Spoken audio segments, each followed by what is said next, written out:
What's poppin', boys? I'm a little bit out of sorts getting started here, so just bear with me, but we'll be getting started here momentarily. I just gotta keep setting up. I went live before I was fully set up over here. So a couple moments. Also, you already know the deal, late night stream. So first off, thanks for tuning in. Second off, we got to keep the voice down for the neighbor. Apartment living. You feel me? And I just got done with the gym. If anybody was tuned into last night's stream, then you'll know the lore I'm about to refer to. But just got back from the gym, did not see the zesty homie there. Thank the good Lord. The zesty homie was not there. He probably thought I was going to be pulling up around 10:30. He probably still trying to time it, spinning his wheels. Shit, it's 10:30 now. I'm live on stream. Okay, 1 second though. Like I said, I'm still setting up, so one moment.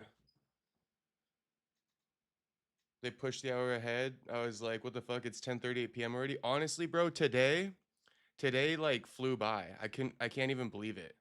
Like it did. I feel like an hour did skip by today. Juice says live was popping last night. It was, homie. Live was popping, and that's courtesy of you boys. So thanks again for all the people who tuned in last night. Give me a couple moments.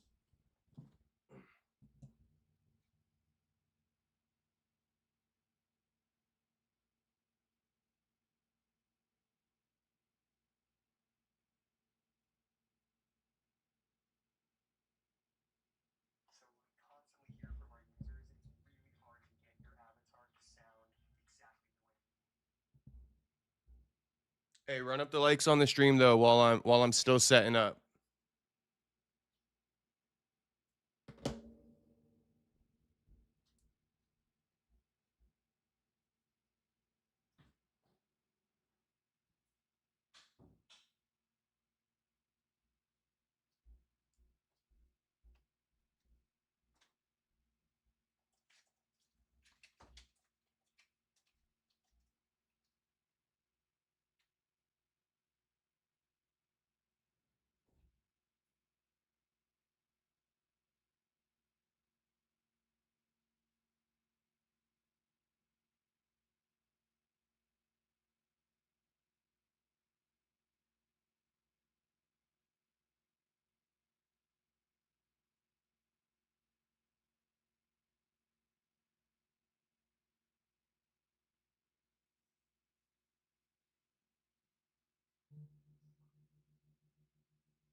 All right, what up, boys? We pretty much locked in now. The only thing that I really just have to be conscious about is my voice today because we are starting late and I'm not an asshole. Contrary to maybe, some people's belief. None of you guys know I'm not an asshole. But, the Foyd upstairs, contrary to her belief, I'm not an asshole. So I'm trying to keep my voice down. Um, you know, just one of those days. A little bit of a behind day today. In general, a behind day. So no excuse really. It was just a little bit behind today. Well, I'll tell you why it was a behind day because I was up till 5 a.m. last night. You know, after being on stream, I was up till like 5 a.m. making clips and just like chilling for a little bit. So that's why it's a kind of an off day today, because I was up late night. I stayed on stream late night. So then, once I get off stream, you already know I still gotta cover things on the IG. Um, but yeah, let me read some chats real quick. Let's see what the boys are saying. Mm, Shout out Perfecto, number one in the chat, first one in here today. My man. Perfecto saying the streets here we hyped. That gym story, dude, you have no fucking idea how much I can relate to that story. I'm on demon mode at the gym also. I mean, it's just how it is, Perfecto. If you're not one of these, like, I actually know a dude. I worked with him in the past, and we're chilled. We've never had any issues, but I can sense a demon. It takes a demon to know a demon. You feel me? So I mean, me and homie are friendly, but instantly after a couple of exchanges, I'm like, oh yeah, homie, like he a demon just like me. We don't really need to dap each other up fully every time we see each other. It's more of like a deuces from across the way. You feel me? So, but this homie who I'm referring to, he don't got a demon time bone in his body. Okay, he putting in the most work at the gym, and he ain't on no demon time. I'm not trying to insult him, so I kind of refrain myself from insulting there. He puts in a lot of work at the gym. None of it is on demon time. Can I just say that? Homie puts in lots of work at the gym. None of it happens on demon time. Don't be that guy. All right, don't be one of those guys who puts in tons of work at the gym and none of it is on demon time. 90% of that work at the gym better be on demon time. Okay? What's poppin', Space Kid? Dun daughter. Speaking on some Perry Punch, number one pound for pound calf checker. You had to be there last night. You absolutely had to be there last night. This kind of feels like a continuation stream from last night. I'm actually still eating not the same pizza, but I made the same frozen pizza I made yesterday. I made that again tonight for dinner. Feels like a continuation of last night's stream. Shout out to everybody once again who was in last night's stream. That was a legendary one. Juice Man, what's poppin', homie? Little homie always late. I am. You guys know that about me. We fucking here. Shout out Perfecto. Dylan says, sup, Castro. What's up, Dylan? Good to see you, homie. Dylan, I hope you thought about me last night when Max Holloway lost. I know you did. Jew says live was popping. It was. They pushed the hour ahead. I read that one already. Yo, what's up, Tony? LOL, the zesty spotter. Yeah, thank goodness gracious he wasn't there today. They did change the time if you didn't know. Wait, did they really? Wait, did they? Wait, did they really? It was daylight savings today or something? You're kidding me. I actually didn't know that. Wait, are you guys being for real with me? How am I supposed to know that? Can you guys confirm that it was daylight savings today?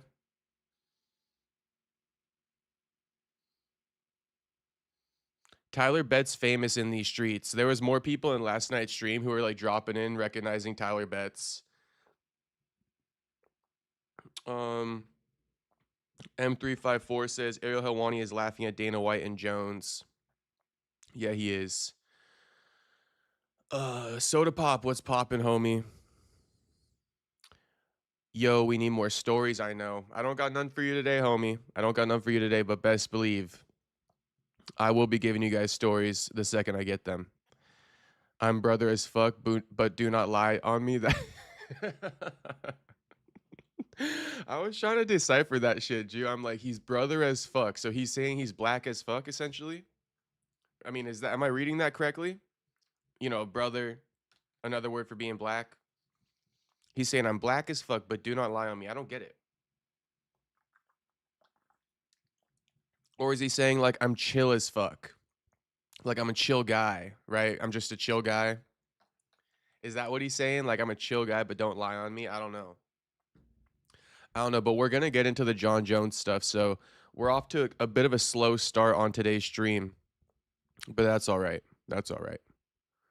This is for the boys tonight. How the homies doing? What up, RG? MLE, what's poppin'? M354 says Buckley is the modern Diaz. Buck Diaz, Buck versus Cuck, make it happen, Dana. M354. That I've been thinking that for years. I've literally been thinking that for years, homie.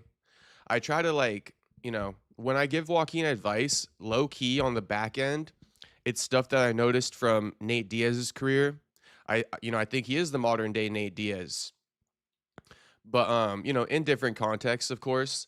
But when I give Joaquin advice, it's because I kind of studied how Nate ran his career and how he was able to make it such a long career, right? The longevity in it, being in the promotion for almost 2 decades. Um, I try to give Joaquin some of that advice in case he doesn't pick up on it because he'd be training.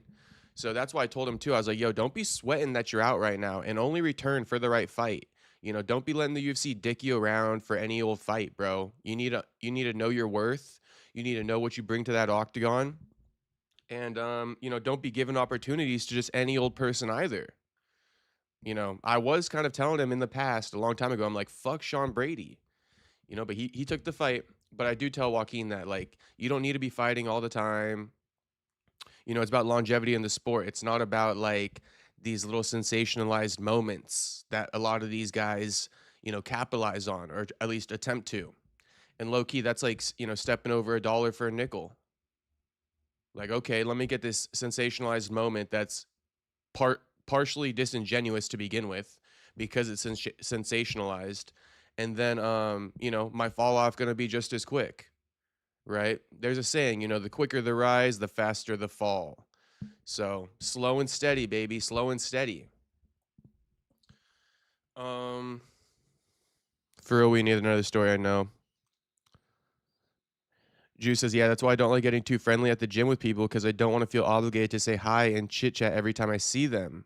A lot of times I'm working shit out in my mind. Exactly, Jew. Exactly. Like, come on, I can't be on demon time in the grocery store, right? Like, I gotta be in my civilian mode there. Like, the gym is one of the only places I can kind of check out of the civilian mode, exercise a few demons, hence demon time. Perfecto says, loving the content. I'm glad you're loving it, homie. Very important you guys are enjoying it. Space Kid says late night stream's the best anyway. I know. Space Kid, number one late night stream fan right here. Space Kid, number one late night stream fan. Him and HT. Him and HT in my opinion. Dylan says working schedule fucking me up, but should be back to normal soon. No worries, homie. No worries. Always happy to see you in here, Dylan. Hope work is going well.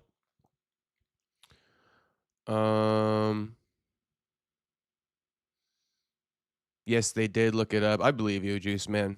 I 100% believe you. Yeah, it jumped from 2 a.m. to 3 a.m. last night. I see. No wonder I was like, so when I went to bed at 5 a.m. last night, it was really like 4 p.m. Interesting. Well, thank God that's all over with then. I hate daylight savings. Daylight savings the worst time of the year. And no wonder it was light out still at around 7:30. No wonder, bro. No wonder. Damn, I just be tripping all day. Who knows what I'm up to? Um Dana White is angry because it is a day that ends in Y. So every day, Daddy Dana angry. Nico says, "Hey, who do you think would beat Hamzat Chimaev in the UFC? In my opinion, Magomed Big Ankalaev would defeat Chimaev at 205." Honestly, brother, that's a great bet. I like it better than a Pereira matchup because Pereira he don't got that wrestling. So just in case to cover all the bases, Magomed don't got the best striking in the world, but he is originally a kickboxer. He does have a solid grappling base, I would say. That's probably the best bet. Magomed Ankalaev, yeah. Yeah.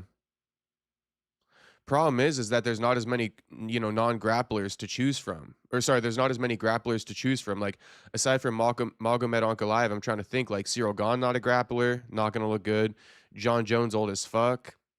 Alex Pereira, not a grappler. Um, Curtis Blades, kind of washed. Soda Pop says he likes it when it gets darker earlier. Wish it stayed that way the whole year. I don't know why it changes. Damn, homie. You like the first person I met who likes it like that. Soda Pop likes to operate undercover in the dark. To be honest with you guys, I feel like my day low key starts at around like uh like once it gets dark out. So I will kind of agree with Soda Pop there. Like I like to kind of run a lot of errands like late night. Late night.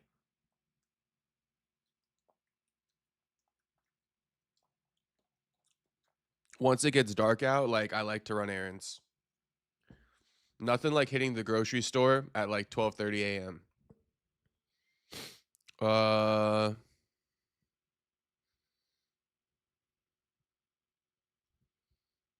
okay, so Ruffy's going to put Chandler to sleep. Yes. Anyone watch Zuffa? I didn't. I didn't. Bro, I like turned it on though cuz I checked into the Paramount app and there's just like no atmosphere. There was no atmosphere. And then I was watching it and I'm like thinking in the back of my head, I'm like, bro, like fuck this. Like Dana's going to have to like earn my viewership. Like he's going to have to put in more work to earn my viewership. Like I'm not making it that easy for Dana to renew his Paramount Plus deal. You feel me? Off my inflated numbers, off my like what's the word? My mindless consumership. Nah. I'm not going to be a mindless consumer and let Dana, lock in a new Zuffa Boxing deal. He's going to have to work for it. He's going to have to put on real fights with atmosphere, you know. He's not just going to throw all the bells and whistles out there and I'm just going to watch it. Hell no. Hell no. Um, and that is what Dana's been doing constantly. I mean, we got to talk about it a little bit. I have some tweets saved that kind of contextualize, some of my thoughts as well. So we'll be getting into some news stuff shortly, but I'm just reading the chats right now.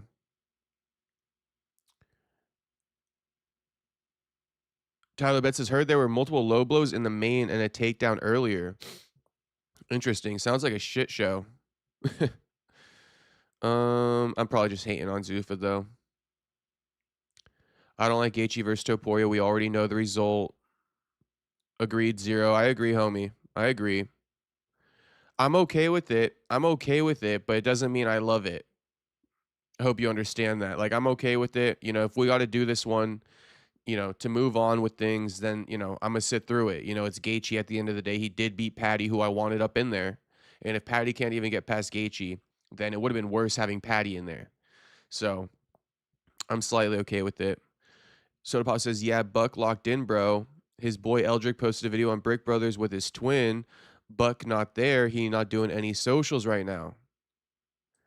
No, that's chill. That's chill that Buck's. I mean, I guess he's not doing any socials, but did he do the Overdogs podcast this week for the second week in a row since that fight got announced? Did he? I want. Did Buck go on Overdogs again this week? Let's find out. Let's find out. And it's chill, but I will say that me and Buck, we planned this shit out though, low key. Like we did plan out a lot of stuff, like as far as, when your fight gets announced, let's get you on the week of, and then like I don't know, things must have changed a little bit. But, we did have a plan locked in place in anticipation for the fight. Okay, so yeah, Joaquin was on this one. He's not on this one, it doesn't seem. But yeah, that's why I'm a bit more demanding about the interview this time around, to be honest with you guys, because we had like we manifested it low key, like we planned it out low key, like we've been anticipating his fight announcement, and we've been talking on the back end, like, all right, bro, the week of, let's lock in, because that's the one that's gonna do numbers. We're already this is where I'm at with it too. It's like we're already doing these little numbers, right? Without your fight getting booked, like our interview does like 1.5k, like maybe close to 2k for the full interview. The clips be getting like 3k, 2k, 1k. So like, we're keeping it going, right? When he don't got the fight booked. Imagine the numbers right now that the fight got booked. That's what we were talking about. That's why I'm like, damn, bro, we're missing the opportunity. But whatever. I'm chill with it. I got my own content going anyway. So it's not like, I'm super reliant on the Buck interviews anymore. So when he comes on, it'll be great. Until then, I'm holding down the fort. Um, Tony says, "Damn, I guess I did somewhat sleep early yesterday." Kevin wants me to drop a link. Maybe a bit later, Kevin. I'm still running behind. You feel me? I'm talking to the boys about a bunch of bullshit, just a bunch of chopping it up. Not bullshit, but you feel me? We chopping it up, and I haven't even got into the topics on the day, so um, I'm a bit behind, Kevin. So bear with me. But I hear you. I'm down to hop on a call very soon, homie. Maybe not tonight, but shit, I got you. I got you. We could do a little call-in show one of these days. We live for 90, so uh, lots of content. I would also say that finally we have some juice to actually talk about, and it's funny because we're not even getting into it yet, but that's okay. Mm,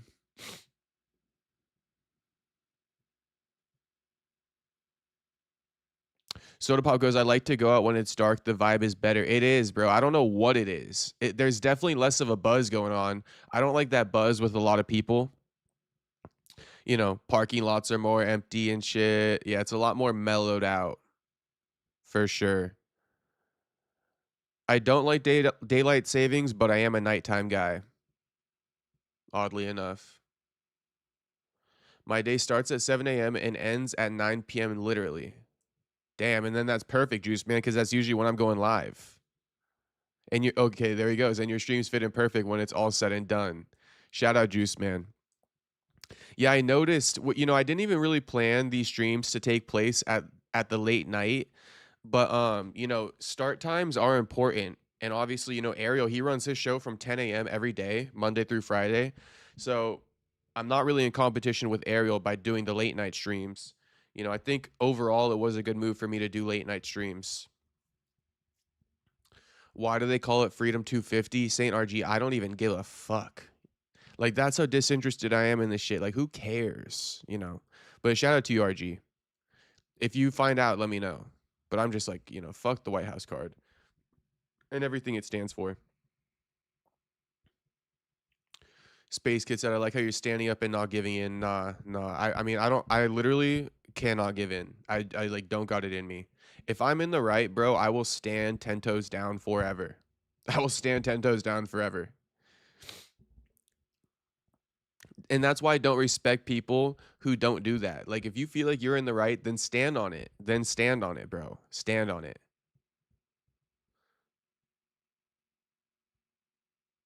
Okay, yeah, Jew speaking. Sorry, I'm a bit behind, but Jew saying, he Buck should do some social media for the fight, low key. But then it's like, here's the catch, right, Jew? Like, I would totally agree with you 99.9% of the time, but two things. It's like you got Sean Brady, Mister Do Nothing for Nobody, so why promote the fight, right? All you're gonna be doing is growing his name, and he not gonna do shit for you on that back end.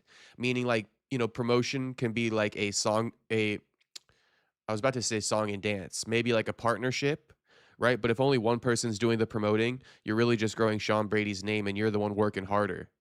You feel me? So like 99.9% of the time I get it. And I didn't think about this before I read that chat, but now that I think about what you're saying, Jew, a little bit, and then I consider, it's at the because I was just gonna say too, it's at the apex and he fighting Sean Brady. Like, what the fuck is there to promote?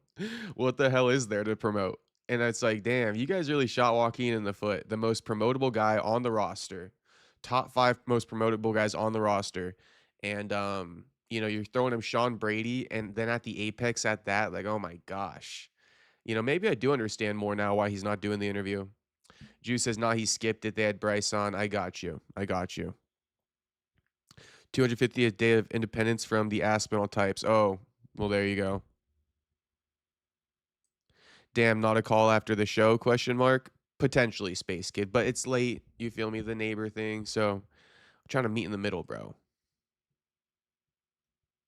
That last one was funny. Yeah, it was funny. It was good. What's his name? Kevin definitely brought some good humor to it. Good afternoon, bro. What up, homie? Thanks for joining.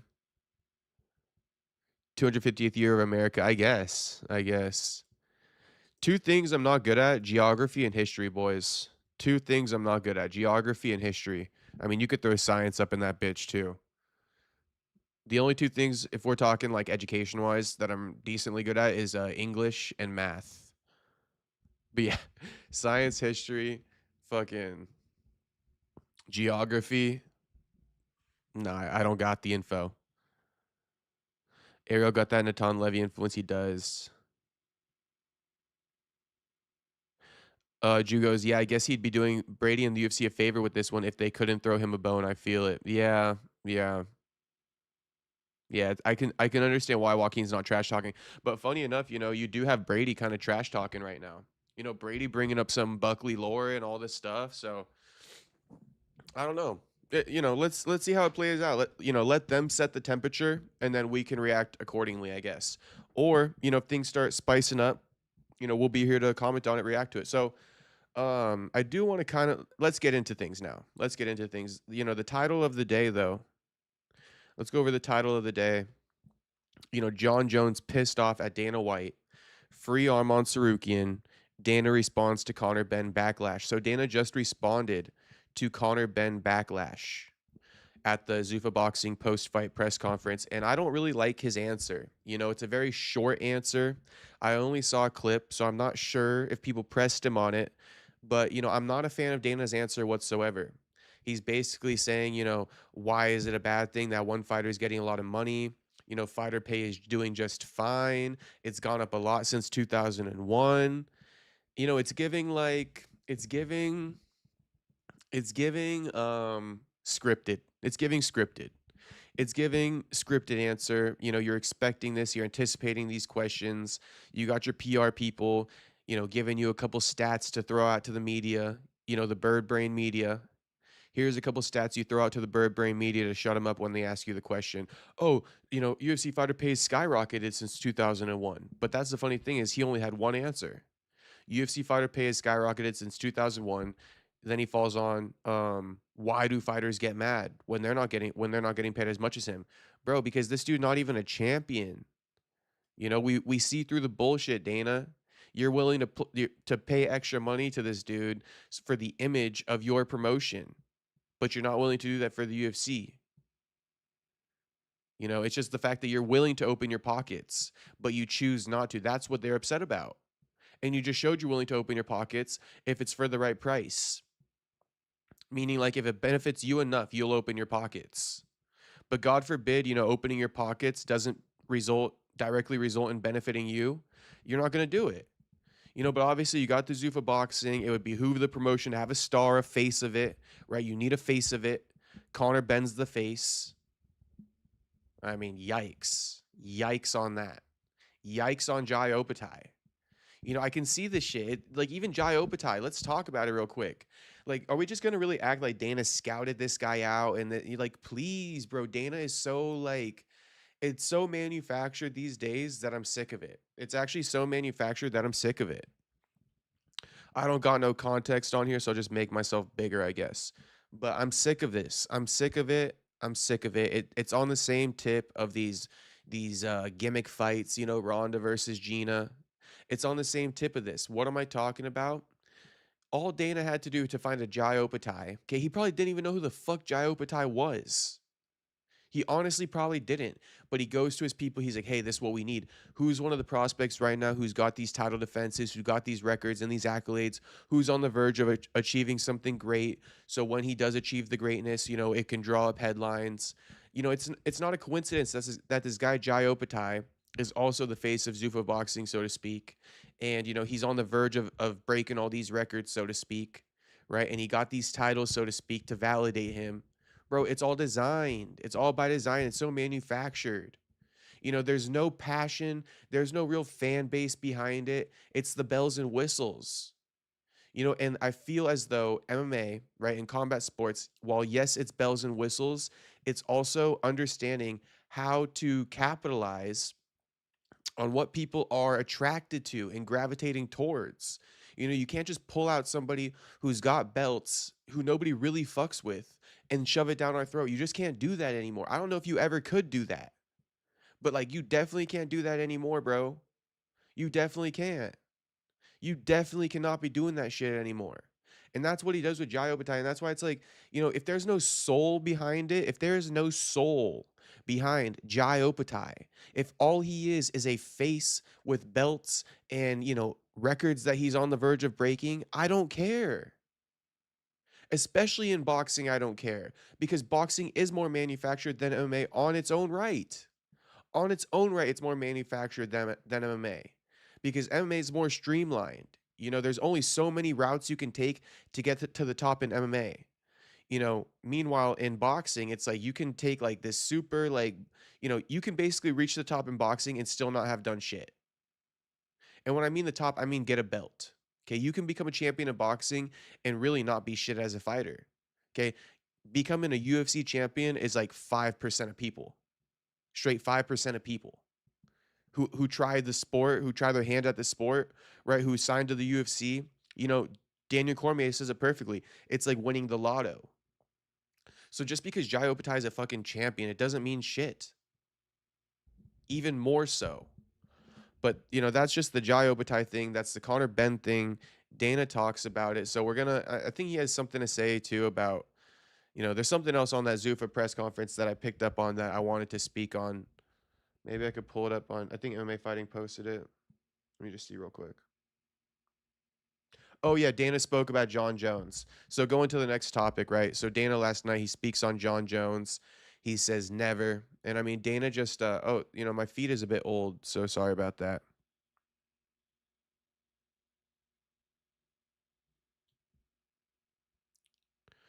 Yeah, Tyler Betts says miss when they sold fights instead of selling stars. I mean, facts, bro. It's like I don't know. I just don't. I mean, like I keep saying, there's no soul behind it, and there's a pulse, there's a heartbeat to it, there's passion to it.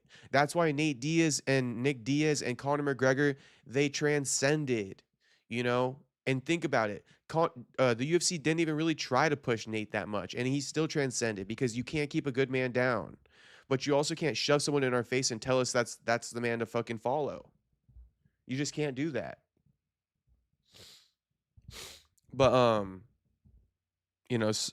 Zin says, "Who is your favorite fighter?" Active, my favorite active fighter. Um,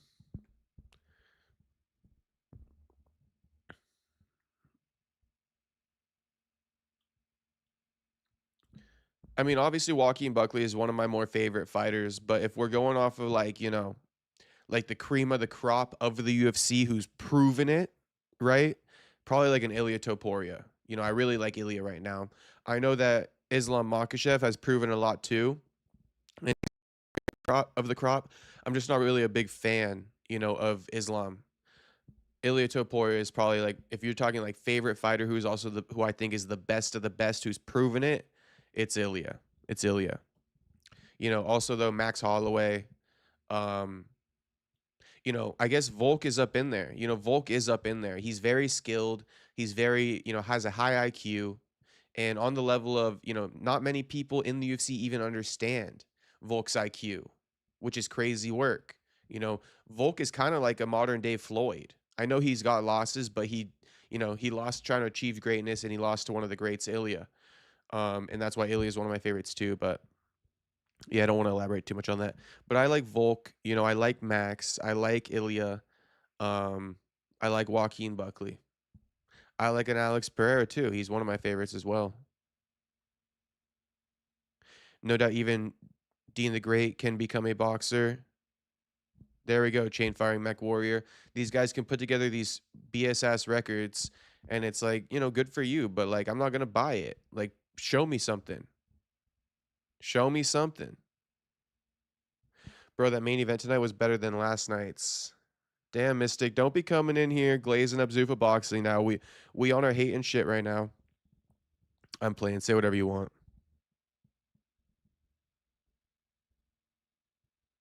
Also tired of people trying to argue like it wasn't bad and just calling people casuals if they think it sucked.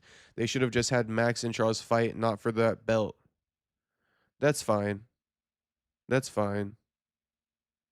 Nick Diaz, yep, Space Kid. His favorite fighter is Grant Dawson. That's actually one of my least favorite, RG.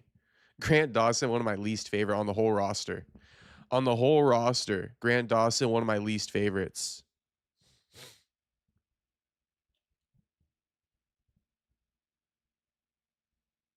And then C Mystic, talking about the fight sucking. I get it. I get it. I honestly,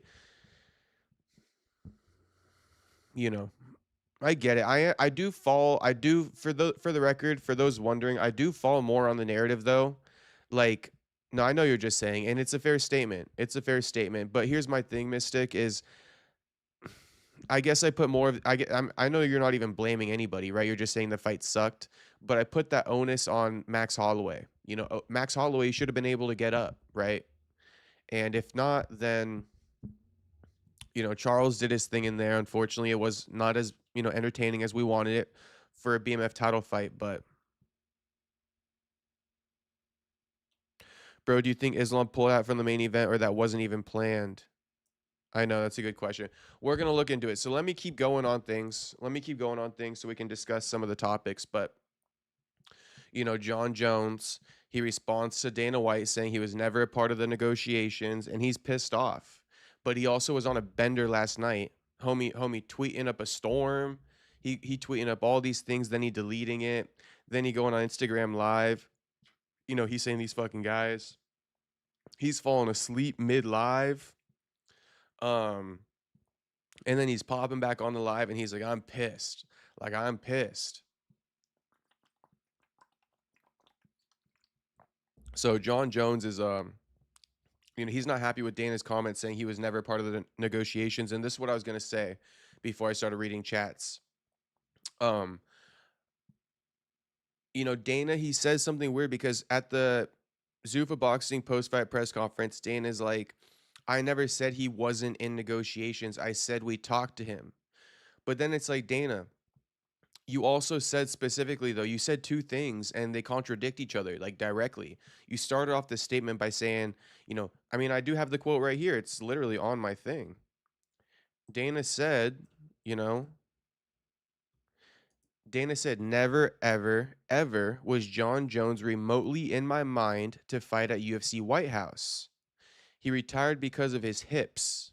So, like, yeah, I know you said that you were talking to Jon and you never said he wasn't in negotiations, but you also said this. So, why would you negotiate with a guy who you never, ever, ever remotely considered for UFC White House? Why would you negotiate with a guy like that? Maybe, and this is sad. This is sad for Jon. But it's also like, Jon, you get what you ask for, and they both do this to each other. Jon and Dana, they're like a toxic couple. That's what I'm picking up on Jon and Dana. They're both a toxic couple, and they both nothing more they love than to fuck the other one over and to get one over on him. And Jon, he did fuck over Dana when he retired recently, obviously, because Dana stuck out his neck for Jon for those months while he was pushing and building up the Stipe fight. Even though everybody's calling for the Aspinall fight, he built up Jon. He hyped up Jon, all for Jon to retire and not give Tom Aspinall the opportunity. Now that was a big fu to Dana, and their beef goes back decades. Jon Jones, somebody pulling out of his fight and refusing to fight Chael Sonnen on short notice. Like, these guys, they go back and forth constantly. And you know, the UFC, that's why I think they were so open to basically treat Jon Jones like a side hoe. Jon Jones was the side hoe. It's like, when you're texting some chicks at night and you're trying to get it in, it's a Friday, Saturday night, you might shoot the text to like five chicks. There's a few that you actually want, right? Out of that five, there's probably a few that you want to respond to you. But then you're going to hit a couple on the back end just in case the main ones don't respond to you if you really trying to get it in tonight. You feel me on that? And that's what they did to Jon Jones, in my opinion. That's what they did to Jon. They essentially used Jon as a pawn to get the other guys to accept, and not really negotiate either. But there's a lot to this whole UFC White House thing. Like Sean O'Malley says he didn't even know he was fighting. Like what the hell is going on here? This is really what these UFC fighters are cool with. I didn't even know I was fighting. Justin Gaethje, you guys are speaking about it, but Justin Gaethje says, I was told I wasn't going to be on the White House. Then I told I'm on the White House. What the hell? Like these guys got no control of their career. They're just literal like chess pieces. Pieces on a chessboard. Like they have no control over anything. Gaethje's like, "Oh yeah," and then I found out, on Friday or Saturday that I was going to be on the UFC White House. It's like, "What?" What? O'Malley, same thing. Like, I didn't even know I was going to be on the White House. I just told them I'll fight anybody. And because that's the only thing you could tell them. That's the only thing you could tell them is I'll fight anybody. Because, they're, it's just it's so much like playing against the fighters to make sure they can't do anything. It's just so much of that. It's so much of playing against the fighters to make sure they can't do anything. From getting a guy like Sean O'Malley to say, I'll just fight anybody. I'll fight anybody. Because they'll tell him if you even try for 1 second, to get a preferential fight, we're done with you. We're off with you. We're not even begging for nothing. So O'Malley's like, I'll fight anybody. I'll fight Ilya if I have to. Right. And then you get Jon Jones on that back end where it's like, yeah, you better say yes because we're secretly talking to Jon Jones, even though we got no real, right, no real interest in booking him. But we're gonna talk to him. We're gonna use him as a chess piece, to push forward this Ilya and Gaethje fight, and get them to say yes and not negotiate. Because if they do try to negotiate, then we're gonna say, nah, we're gonna go with Jon Jones, Alex Pereira on the back end. You feel me? And then this is the crazy thing too. They use Ali Abdelaziz. They use Ali Abdelaziz to play the middleman with all of this and actually, I mean, this is what the UFC's been sued for. Corroborating with managers directly to get UFC fighters to take less money. Directly. They shoot the BS to Ali, then Ali comes back to his fighters, shoots the BS back to them, knowing it's all BS, knowing what they want. They want Gaethje versus Ilya, but they're gonna play this card in their hand, like, oh, Jon Jones versus Pereira. Don't make a false move, or else Jon Jones versus Pereira is gonna steal your big opportunity for the illustrious, almighty UFC White House card. Fuck that card, bro. Fuck that card. So, I mean, I don't know. There's a lot to that whole UFC White House card. The negotiations with the fighters not even having any clue. I mean, I would not like that. I would not like being a UFC fighter, not knowing when my fights are getting booked, having no say on anything. Having no say on anything. You are literally nothing to them. You're nothing to them. Now, I mean, I think it's been depicted, in a lot of artwork out there, but if you guys have ever seen this piece of artwork, people sitting on a bench, right? And all they got is their social security numbers, to the government essentially. And that's what we are. We're not really human beings to the government. They don't really care about us. We're social security numbers to them, 558, whatever the fuck these numbers are. That's what these fighters are to the UFC. And how can you dedicate your life to a craft, dedicate your life to something, and these guys aren't even playing ball with you? Like they're not even playing ball with you, and you've dedicated your life to this craft just to shoot a lotto ticket with them. They could book you against whoever, wherever. The longevity of your career means nothing to them. It means nothing to them. You are literally a number. The longevity of your career means nothing to them. They could chew you up and spit you out in an instant. And obviously, this is the fight game. You need to take the right fights at the right times. That's very important. The wrong fight at the wrong time could be catastrophic for a fighter. You've seen it with a lot of guys. I don't got nobody on the top of my mind.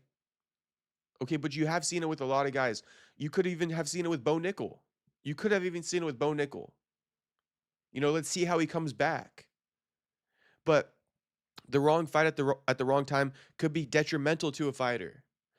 Like the UFC ever even considers that for 1 second. They don't spend 1 second considering something like that unless they care about you. But what about the others that they don't? And then you got Dana over here on his high horse at the Zuffa Boxing press conference being like, boxing is missing a middle class. Boxing's missing a middle class, and I'm here to bring the middle class to boxing. Bro, the middle class in the UFC, they're literal numbers. You could give a fuck about them. The middle class. You chew them up and you spit them out. A lot of the middle class people Dana's talking about, oh, they make this much, they make that much. They have like 4 fights in the promotion. They have like 3 fights in the promotion. They dedicate their life to something and they have 4 fights in the promotion. Middle class my ass. Middle class my ass, middle class.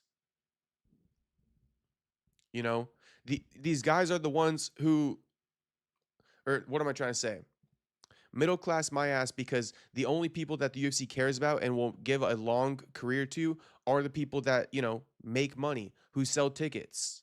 So don't let Dana fool you with that whole middle class thing. I care so much about the middle class. No, you don't, because these guys are the average person who have, one contract with the UFC and they're out. God forbid they lose 2 fights on their first contract. They're out. The only people who you keep longer who lose more than 2 fights in a row are the people who sell tickets. Just like in any other fucking, combat sport that, has to sell tickets essentially. But that is a long riff on that one. And then what was the other topic?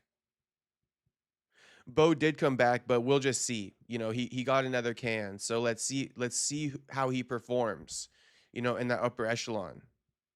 Oh, and then yeah, the free Arman Tsarukyan. So, yeah, free Arman, man. Free Arman. Dana, he on his bullshit. He on his bullshit with Arman. I mean, a bit out of touch, to be honest with you. Dana's a bit out of touch right now with this whole Arman Tsarukyan situation. We've moved past it. The point has been made. You've kept him in the doghouse for long enough. I mean, at this point, just book him a fight. Book him a fight. Book him against Paddy Pimblett. Book him a fight. That's all I can really say about Arman Tsarukyan. I don't think icing him, and this is what I'm saying too, though. This is what I'm saying. This is what I'm saying. You're just like, the UFC can do this to you too.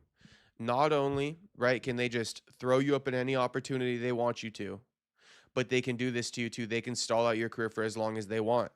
They have no like duty to you. What happened to that? It's my responsibility to offer him 3 fights a year. What happened to that? What happened to it's my responsibility to offer him 3 fights a year? Like, give him something. You're just gonna ice him? We're not talking about the next title shot. We already know what's happening with that. The fight hasn't even played out yet for you to guarantee Arman the title shot. But give him something. Give him something. I don't know what the deal is. Like, are you just trying to keep up this gimmick? Is this like indirect way of promoting?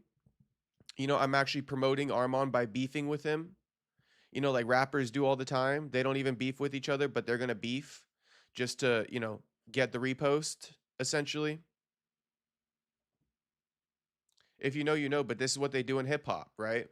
They will intentionally instigate a beef with one another to go ahead and, grow their names, because it's a very indirect way of promoting yourself, because people don't notice it at face value. They think you're actually beefing, so they're going to start, posting your story.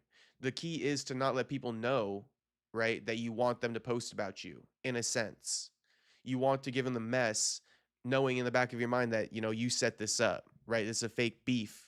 I'm playing the media. This feels like a fake beef. Totally feels like a fake beef. Feels like Dana's just leaning into it because he knows everybody wants him to say the magic words. Arman is out of the doghouse, and so he's going to keep leaning into it to maybe indirectly grow Arman's name. That's what I think. I mean, what more can you do to the guy? What more can you do to him? You didn't give him the opportunity against Patty, right? And I mean, I think that's all you really can do to him. Give him Charles Oliveira, right? Charles fought last night, and this is the thing. That's another one. Charles Oliveira, Paddy Pimblett, give him one of these opportunities. That's probably why they asked him about Arman last night. Like, yo, can he fight the winner? I think the Charles Oliveira rematch is a viable option. Charles wants to get back to title contention. You beat the guy. Beat the guy. Beat the guy that everybody's talking about. So yeah, Arman needs to get out of the doghouse. Jon Jones, Dana White going back and forth. Um, so I guess without further ado, we can get into it.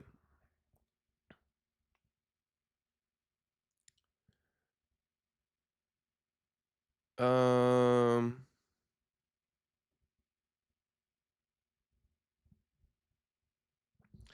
how the fuck do we have this bum Zahabi on this white fence card? I know. It's because it's Canada versus USA. It's like the gayest thing ever.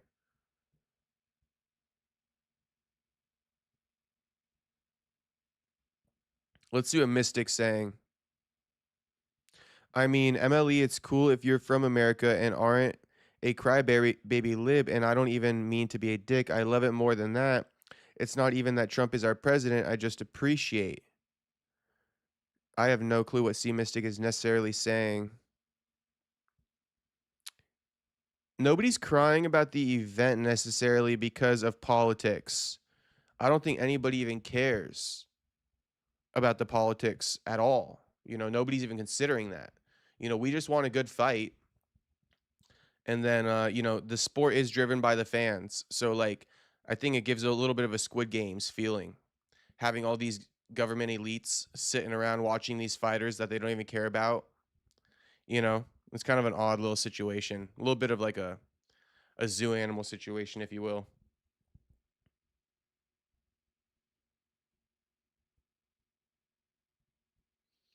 And yeah, I see everybody supporting. I see everyone supporting Armon, which is good. Armon getting the Bilal says America first. Armon ducking Gamrot rematch says Nico. Yeah, I don't know about that. Dana is giving him something, the middle finger. Him says, I can't wait till Armon gets the belt and starts doing Dana dirty. Fair enough. Dana can't be dragging this out for much longer. Armon's at his prime. So unfortunate that his time is wasted. Very true.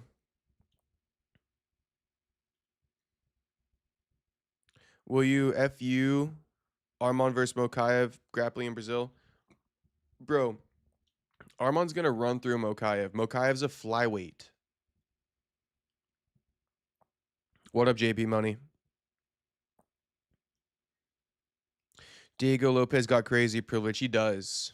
Diego does have crazy privilege. Okay, let's watch this stuff. I'm gonna be real. Let me grab a piece of pizza, boys. I'm hungry as fuck.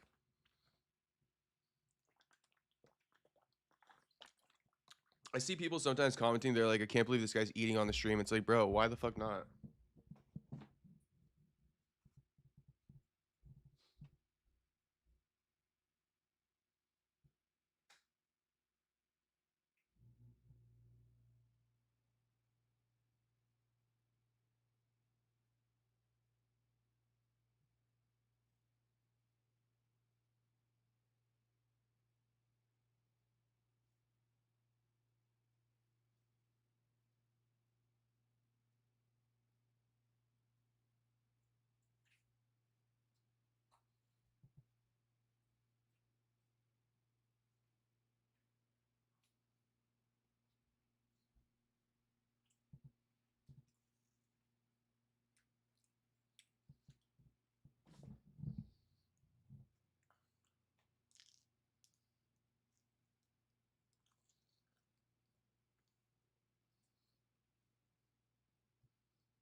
Okay. I'm only asking, what's your prediction for Armon versus Giorgio 2? Um, I would say I got Giorgio.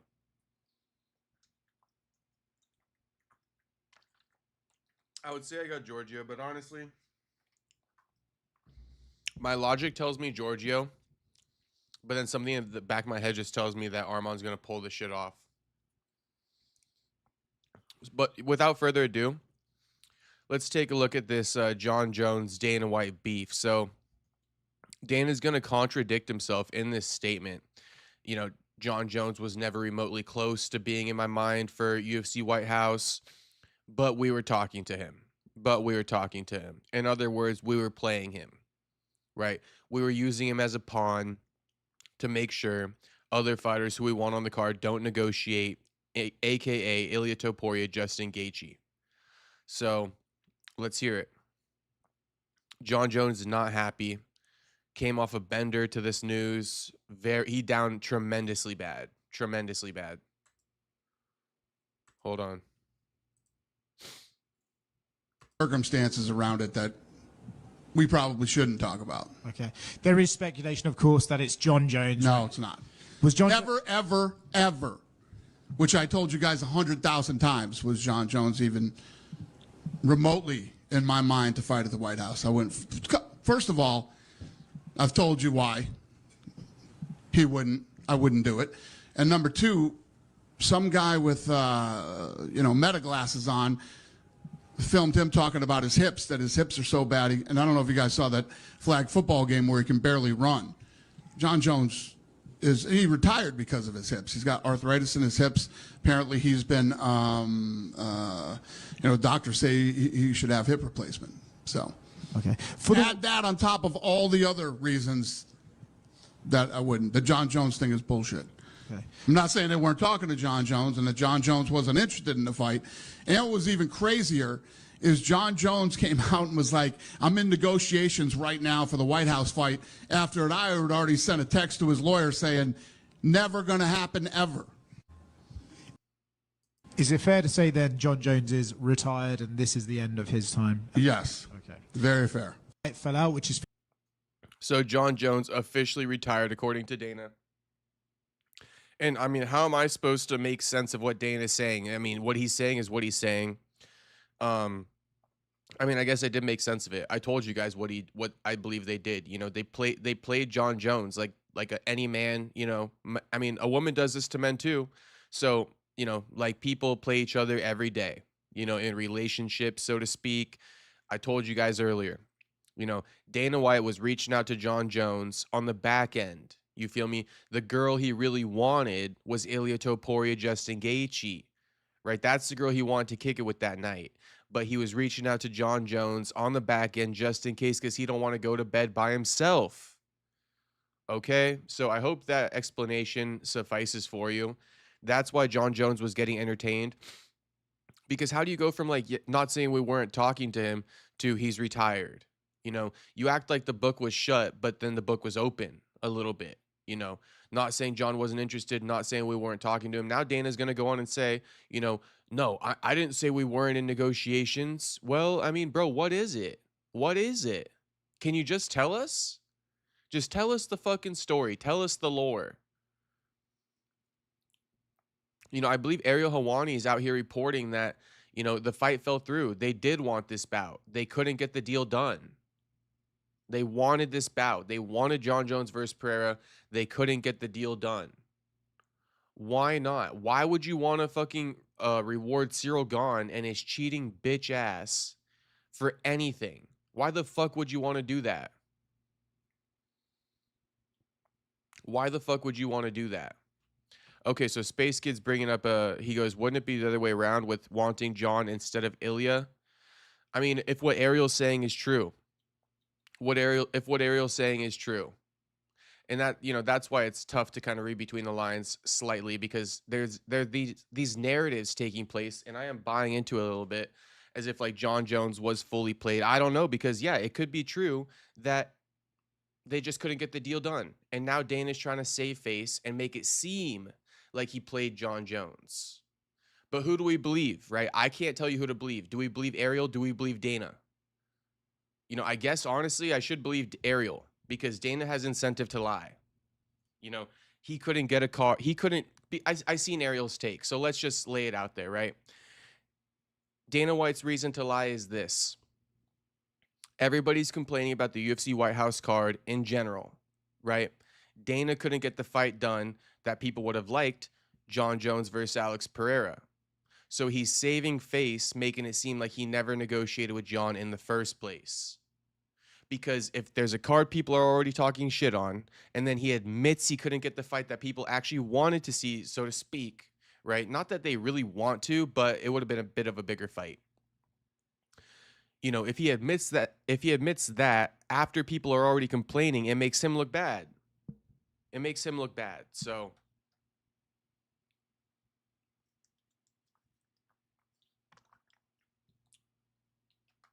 yeah, Space Kid says boom, that one makes more sense. So that's the situation though. That is the situation. So, you know, I did kind of fall into a bit of Dana's bullshit, but I think we're back on track now. I think we are back on track now.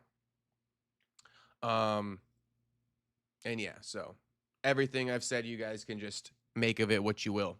I feel like some of that stuff I said might have been wrong, but we corrected it. So that's all I can really say. Like that whole part about playing Jon Jones. I guess maybe they didn't play Jon Jones. Maybe they really wanted it, but maybe they didn't. Maybe they did play him. You know, I don't know.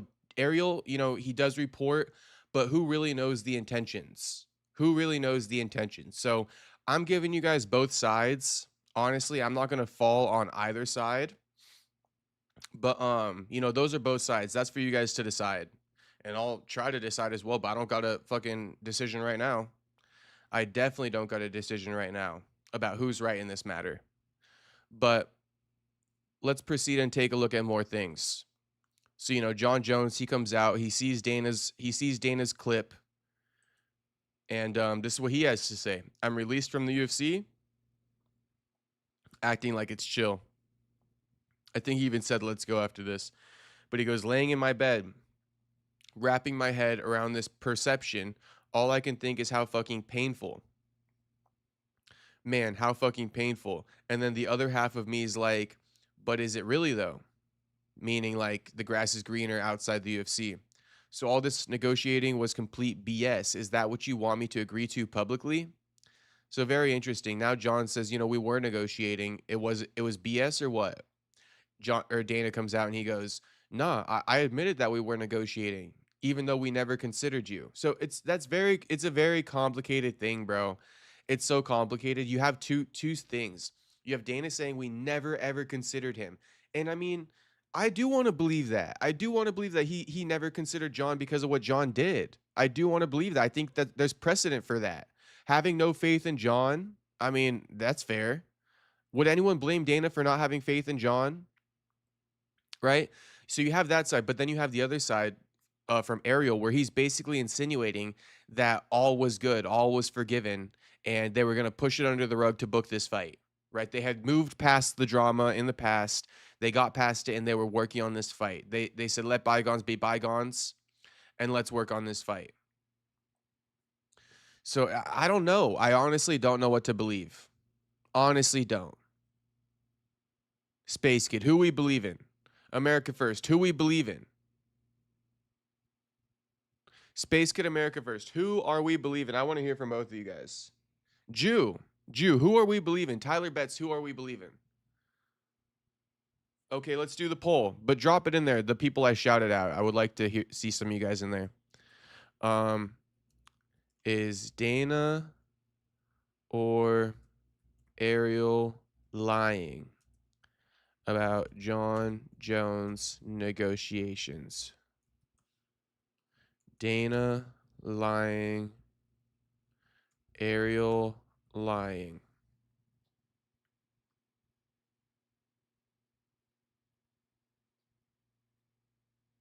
Jew says I'm rocking with Jones all day. So Jew believes that Jon Jones was in negotiations to fight on the UFC White House. Dana's acting like a punk. Okay.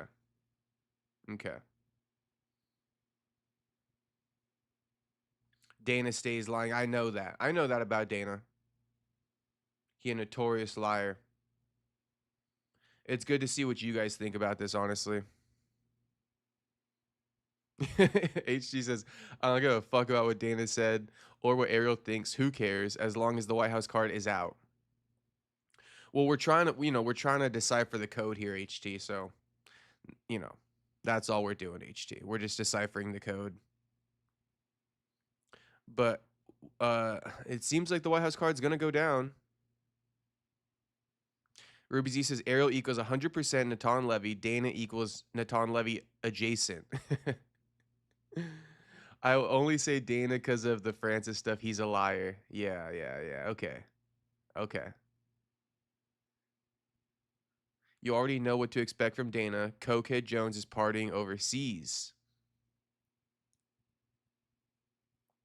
Cokehead Jones is definitely partying overseas. Dana's mad at Jones for ruining the heavyweight division. Yeah, Nico. And to be honest with you, I thought it was like his way of getting Jon Jones back. That's what I was kind of theorizing. Jon Jones trying to get, or Dana White trying to get Jon Jones back by honeydicking him for that main event for UFC White House. But it seems like the majority of you guys think that Jon Jones was in a serious negotiation with the UFC and Dana's full of cap.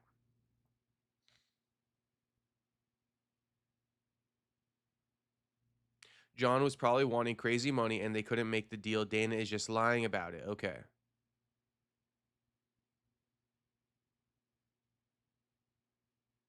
I don't think the full truth is available when both of them aren't directly talking with each other. Supposedly, they were just contacting Jones's lawyer.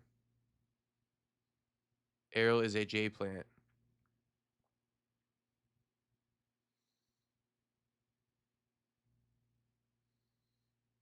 Also, remember that Piers Morgan interview? What about it, Jew?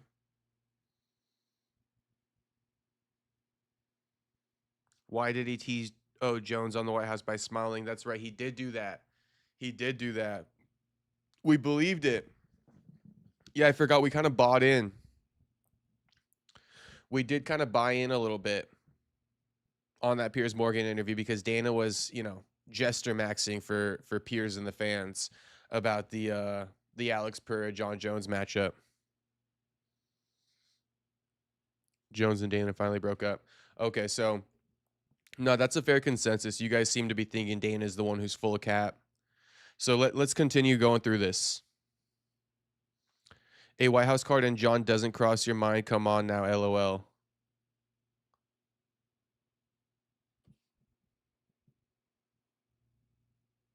I still understand why wouldn't they have made a multi-fight contract with Jones when Jones first went to heavyweight like they do with everyone. Yeah, you mean have him sign an extension. Well, maybe he did sign an extension, Tyler Betts. I mean, clearly he's still got fights left on his deal. He's retired. So maybe he did sign an extension.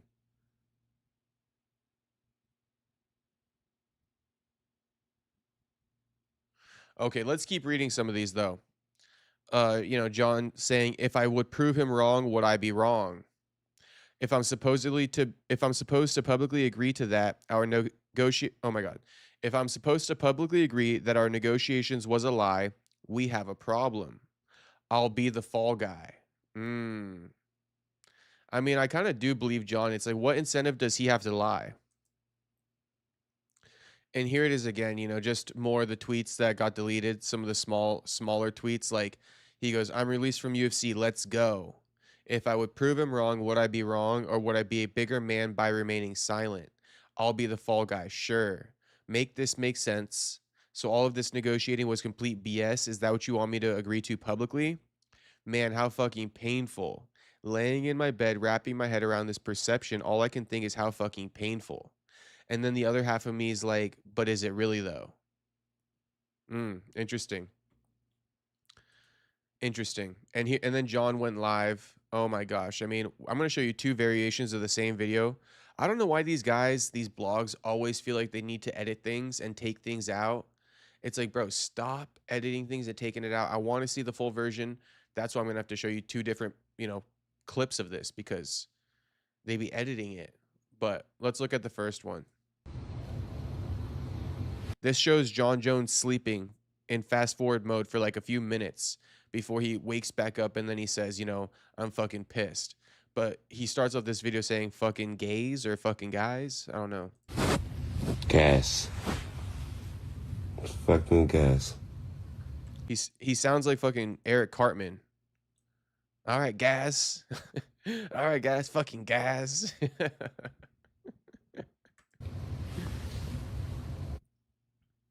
Here he is sleeping.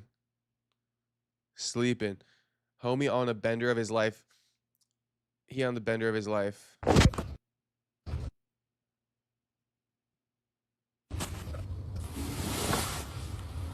I'm so pissed off.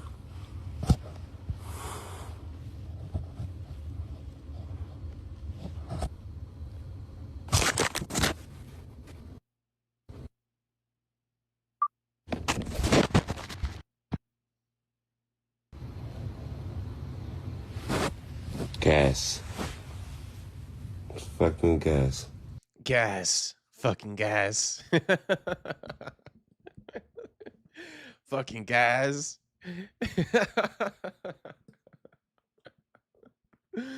But we've all been here.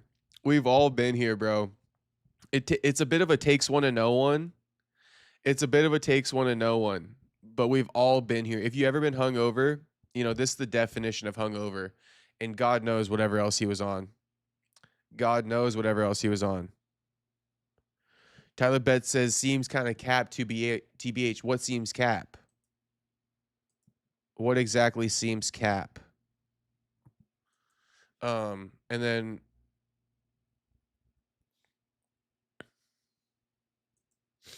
Happy Punch had this post as well. So let me see it real quick. So I just wanted to... I'm so pissed off.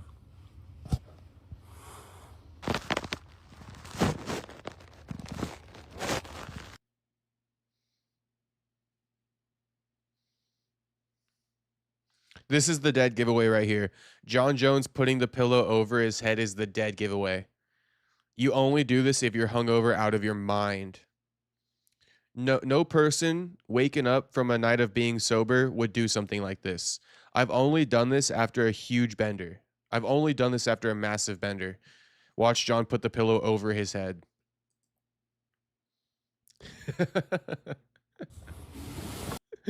This is the sign of a massive bender the night before. Going under the pillow. So yeah, John, he's pissed off, man. He's pissed off. He's airing out his frustrations. And so Dana responded. Dana did respond. He had something to say. So let's see what Dana said.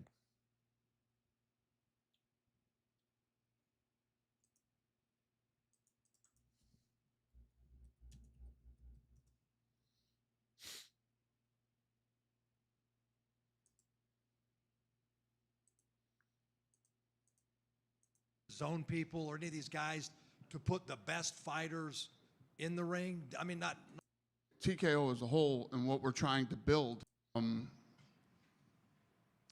I think the moral of this story here today is I don't see many of these guys are so bad. I don't, you know what I'm talking about. I don't have to fucking tell you. You see it, you feel it. You've been in the business.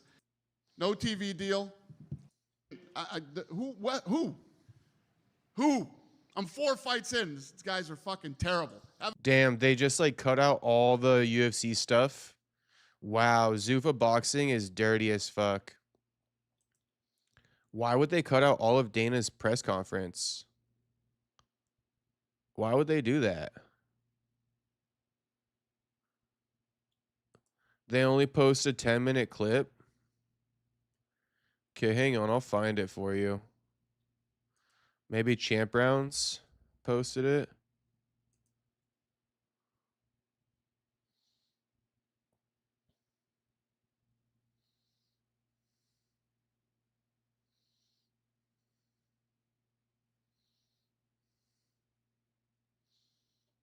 MMA Junkie.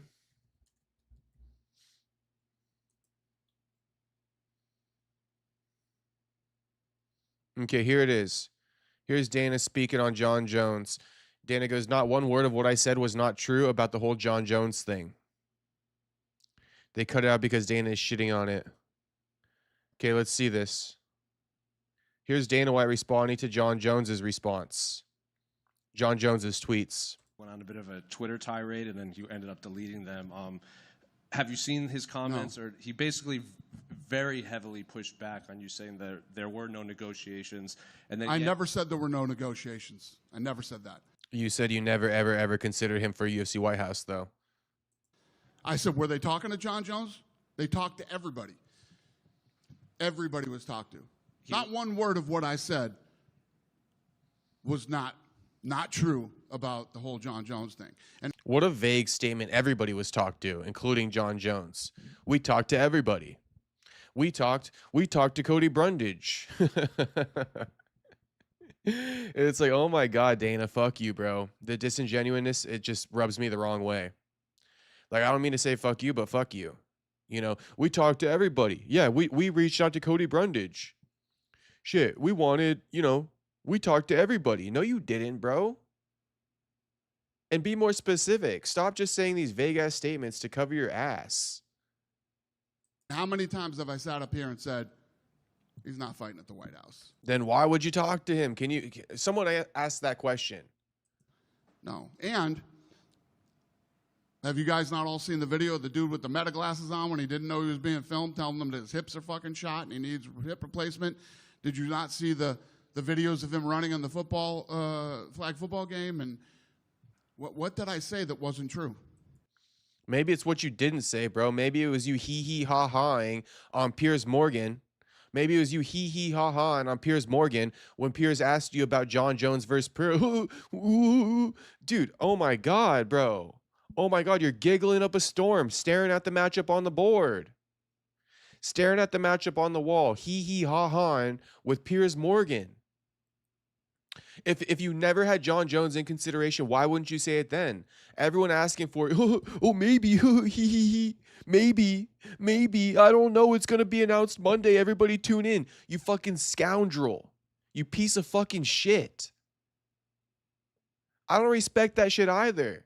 Playing it up to people knowing that that's not what we're getting.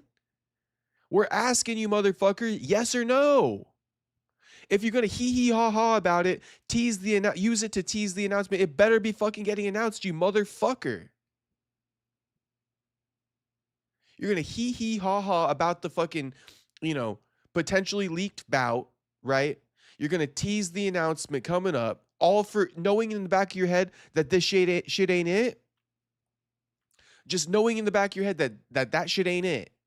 Why wouldn't you clear it up? Why wouldn't you say, no, it's not Jon Jones versus Alex Pereira. It's not. We never considered Jon Jones, not once. Why wouldn't you say that?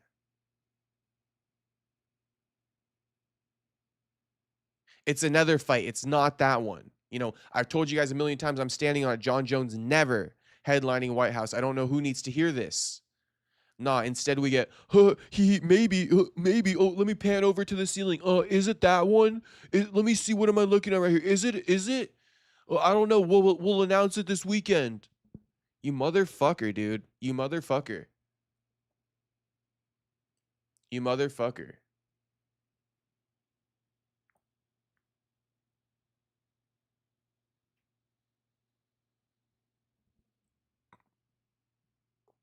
What's poppin', AD? Tyler Betts bringing up that point. A lot of people getting on Dana for this. But Tyler Betts is saying in court in the antitrust lawsuit, Dana said he has absolutely nothing to do with matchmaking in years. But he said he chose this card. We know the truth, bro. We know the fucking truth. He's the final boss, bro. He does have something to do with matchmaking. He was saying he doesn't to cover his ass. Absolve himself of liability and guilt because he guilty. It's just like, bro.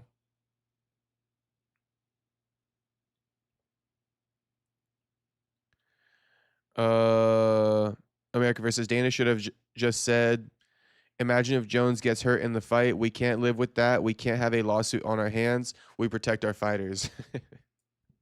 Because that would be untrue. That would be untrue. AD asking Jacob, the Max and Oliveira fight was not the best. What do you think of the overall fight card? Honestly, AD, it was one of the better fight cards that we've gotten in a while. If I can say that. If I can say that, it was better than Strickland Fluffy. It was better than Moreno, Loner Kavanaugh. It was better than even probably it's definitely better than Volk versus Diego Lopez, I believe, off the top of my head. I think that this card was one of the better cards of the year. Honestly, I do. It was fine with me, and I'm only really ranking the main card.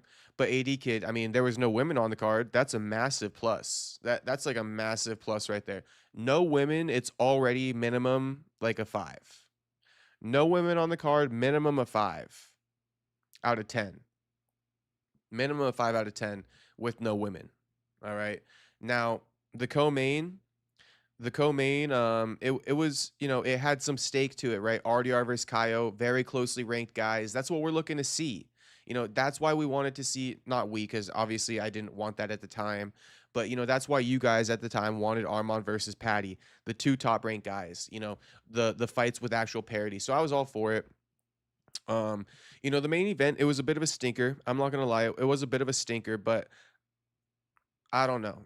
I honestly, just my own personal thing for you guys. It's like, I don't really get that mad at grappling. How do I say this? Okay, let me say it like this. There is a big difference, and I know, well, let me just say this. There's a big difference in how Charles Oliveira grappled Max Holloway than how Raul Rosas Jr. grappled, Rob Font. And I think one mistake a lot of the fans make is they make this blanket statement like, anybody who wants to grapple for 25 minutes, fuck them. And I do get it. But I don't think every 25-minute grapple fest is made the same. I would rank Islam and, Islam's grapple fest with JDM, terrible. That's up there with the Raul Rosas Jr. grapple fest. Terrible. Barely any strikes thrown. Not much stuff going on. A Hamzat Chimaev grapple fest, it is a bit more appealing to me. That's what I'm going to say. And that's honest. A Hamzat Chimaev grapple fest, it's a bit more appealing because he's setting new standards within the sport. He's actually evolving the sport to some degree with these mounted crucifixes, right? He's addressing holes in the game that people are now going to patch up, and the game is going to directly evolve from it. And it's high level stuff. It really is high level stuff. Charles Oliveira as well. It's very high level, and I'm not a fan of it. I'm not a fan of it throughout the whole 25 minutes. I told you guys, right? He needs to in the 4th and 5th round, it would have been a lot better if he would have chose to strike, since he banked 3 rounds. So like, I've said all this stuff, but I'm not as mad at Charles as I am at Rob. Oh my God. I'm not as mad at Charles as I am at Raul Rosas Jr. There we go. Okay. Not as mad at homie as I am at Raul Rosas.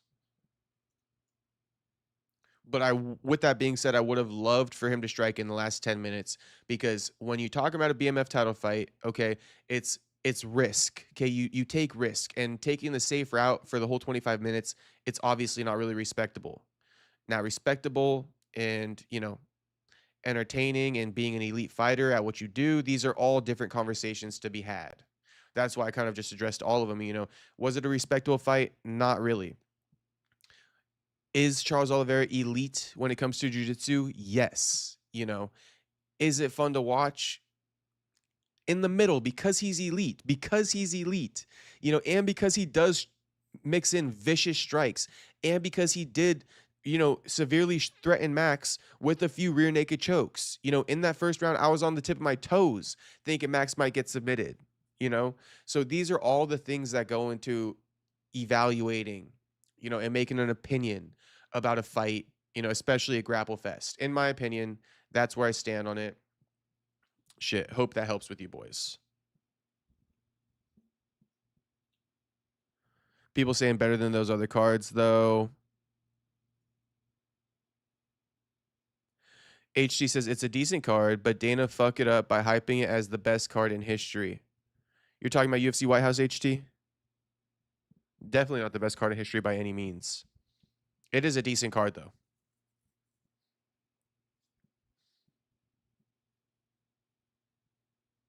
Imagine that final sesh only punch Max landed in the very last second, knocked out Charles. Oh my gosh.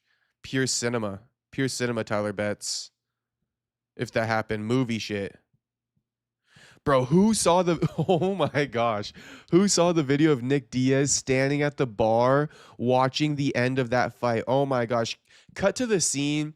Cut to the scene where Nick Diaz becomes UFC world champion. I feel like honestly, if the Matrix does exist, the only thing left for Nick Diaz to accomplish is becoming a world champion.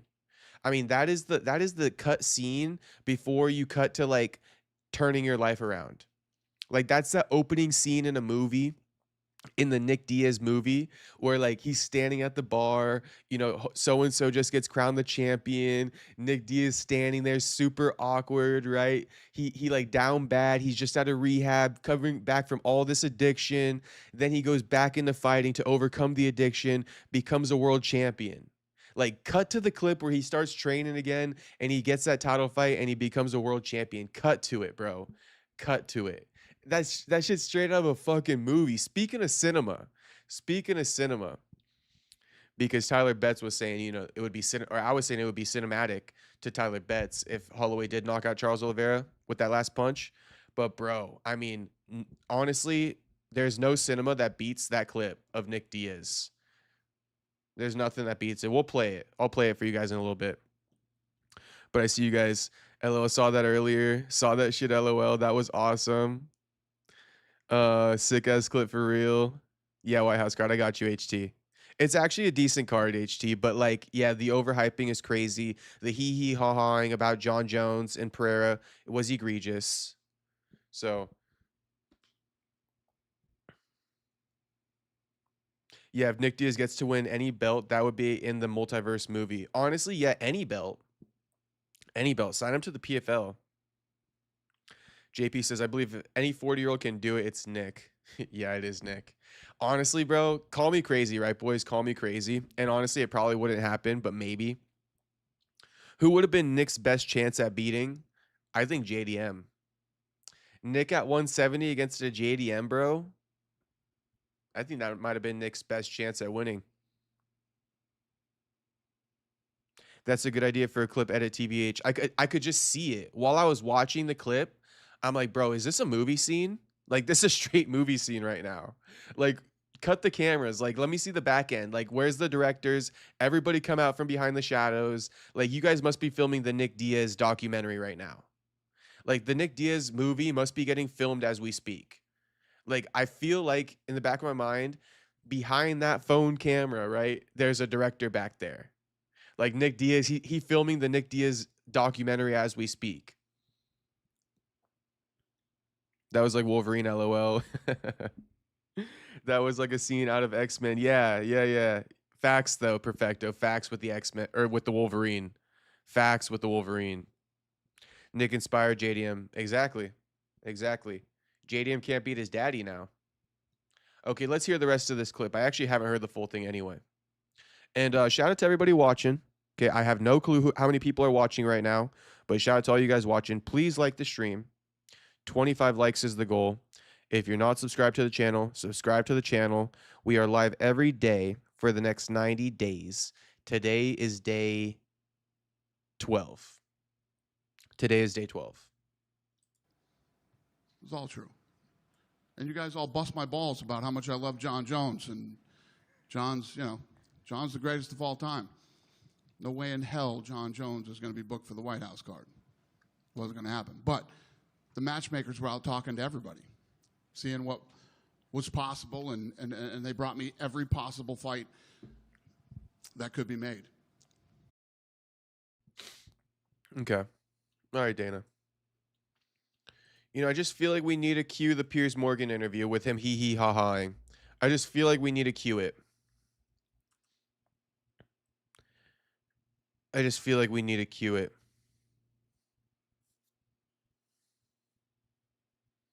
And honestly, boys, if I could say one thing to the chat right now, I really try not to ask you guys for too much, but if I could just, this is a request, I believe it would make the show better.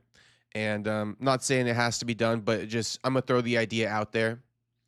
Okay? I'm going to throw the idea out there for you guys to maybe pick up. But let's say, you know how we're talking about this right now, the hee-hee-ha-haing, Jon Jones, Alex Pereira, Piers Morgan interview. What would be perfect is if some of the Discord members, now you guys don't got to, because I do like you guys just being tapped in on the stream. But it would be sick if we had somebody maybe who's very technologically sound, who could drop these clips and these timestamps in the Discord, so I don't have to waste the time doing it. You feel me? Like, imagine if somebody in the Discord was like, "Yo, we already queued up the clip. Just pull up the Discord." Because I do be seeing, you know, Aiden Ross and his chat, they be doing that. You feel me? They be doing that. All the big streamers chat does that, actually. The chat like fills up the Discord with a bunch of like clips. Anyway, that's just a side note. If you guys never did it, it wouldn't bother me at all. But I figured I'd put that out there. Dana White, Piers Morgan. We got to cue the hee hee ha ha clip. We got to cue the hee hee ha ha clip. Thank God for timestamps.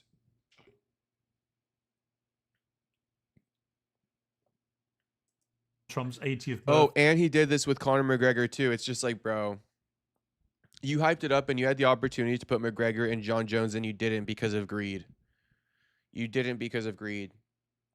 Because Conor McGregor, you'd rather you know use him to sell another card because this one's just gonna sell regardless. Again, gaming the fans. You think that it's gonna sell regardless, so you could just put anything on it? Well, I guess we got to teach you a lesson, don't we, motherfucker? I'm not gonna be the one to teach him a lesson. I got to cover it for a living. But shit, someone else can. As part of America's celebrations of the 250th year of that shameful moment when you gained independence from us, which I have to say, we don't celebrate in quite the same way, Dana. Every 4th of July, I text Michael Bisping some funny meme about leaving England. It's awesome. I love it. Yeah. You could have had King Piers the First if you played your cards right, but instead you went your own lonely furrow. But there's gonna be this big UFC event at the White House in front of 5,000 people on the White House South Lawn. It's completely unprecedented. It's going to be an amazing spectacle. A lot of speculation about who may be on that bill, particularly that Jon Jones, who I think last time I spoke to you said was the greatest of all the UFC fighters, that he might come out of retirement to take on Alex Pereira. Can you confirm that? Can you give me the scoop? So I'm literally Cue the pan. Look at him. Look up at the board. We're reading body language here. There's no facts, okay? But let's read the body language. In real time, we thought that he was panning up at the board. Shout out to Jew. Can you confirm that? Can you give me the scoop? The pan. So I'm in the war room right now. All the fights, like I told you, March 7th all the way to June 20th are laid out. We've kept this card so private and secret. Lene, my head of PR, is sitting right across from me, and behind her is this big whiteboard that we moved in here.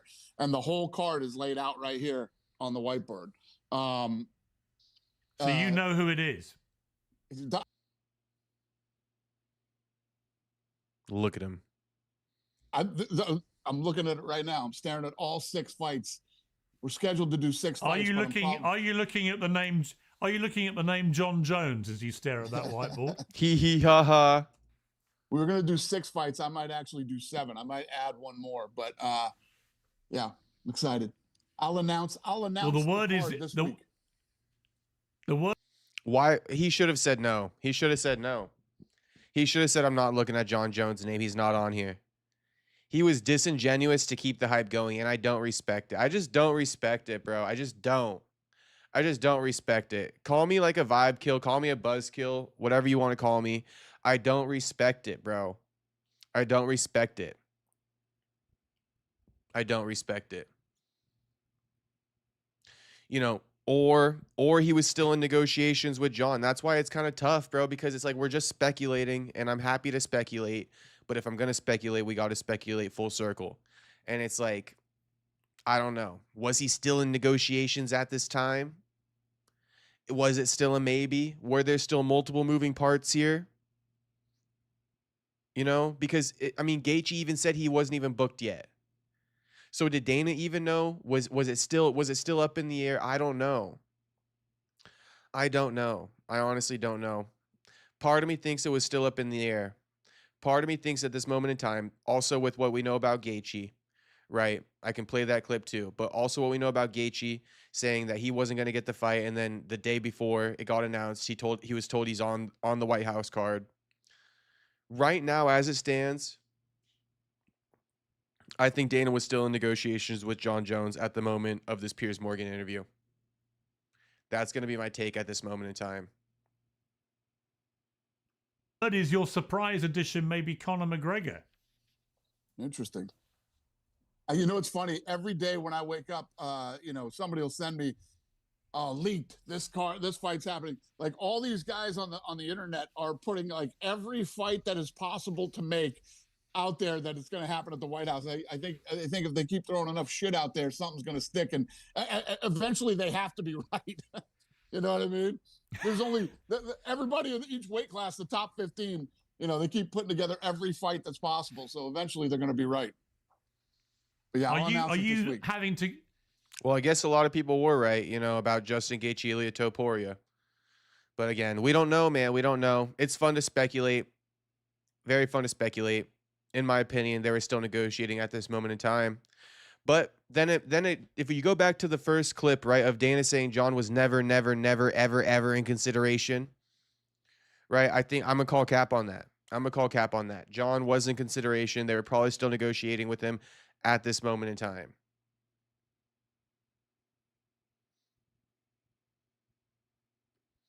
Now there's a couple more. Let's go over a couple more.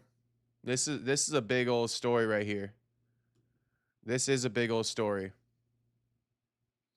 And I think Ariel's the one who's been reporting on it, but gosh, Ariel, this dude posts a million things a day, so get ready for the scroll.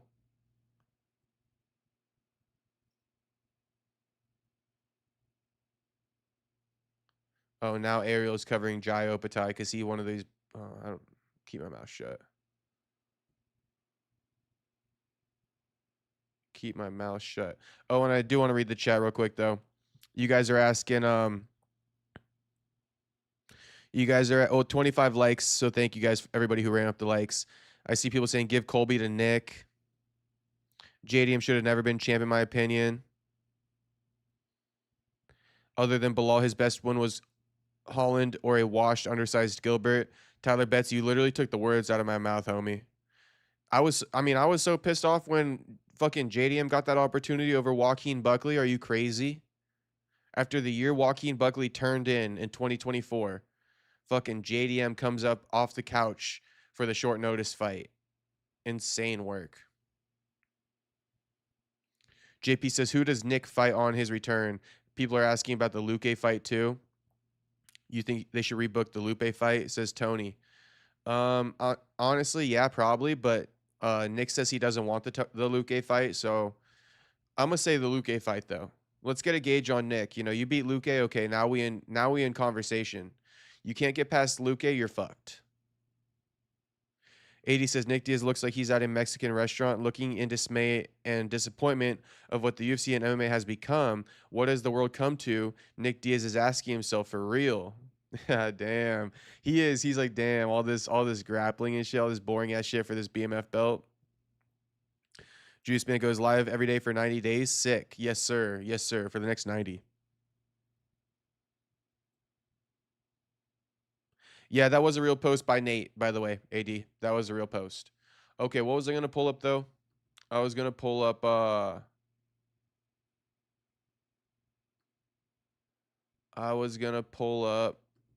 Damn, I forgot what I was going to pull up. No, I know what I was going to pull up. Ariel Helwani's tweets speaking about this issue. Speaking about the White House card, Ariel gave some tidbits of info.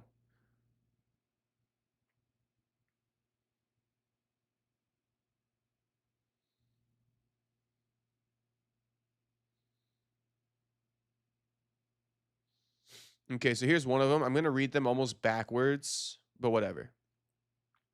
Ariel goes, in since deleted tweets, Jon Jones responds to the narrative that he was never in the running to fight on the White House card.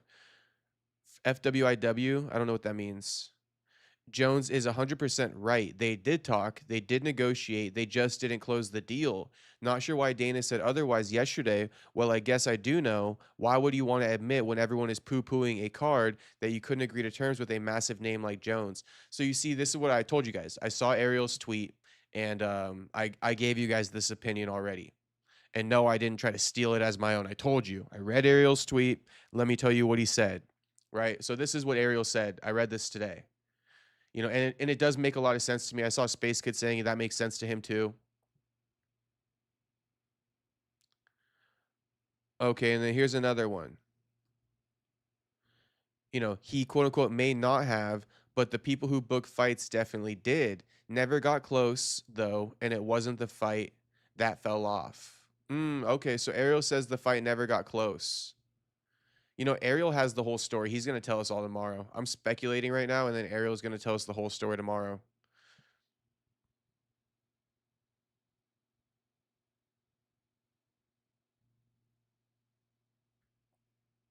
But, you know, Ariel's saying never got close, though, and it wasn't the fight that fell off. Interesting. So, you know, I feel like I got to stop assuming about this topic, because the more I assume and then I find stuff out, I'm like, oh, shit, that was wrong.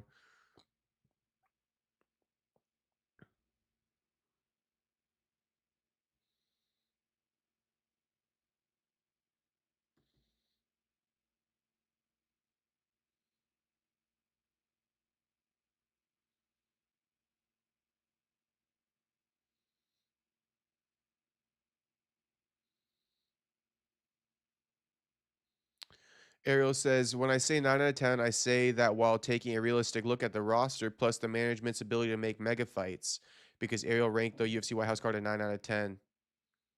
Such a dumbass. Not some unrealistic fantasy. We were sold about 8 title fights and Conor being on at ETC. None of that was ever going to happen. I wish Kayla was on there. It should be Arman in the main, but they needed an American there. So all in all, I'm at peace with it. Only whiff is, I mean, bro, Gaethje is the fucking... Gaethje's the interim champion, bro. Don't do that right now. But I get it. But they didn't overlook Arman, you know, for the White House. They had overlooked Arman months ago, right?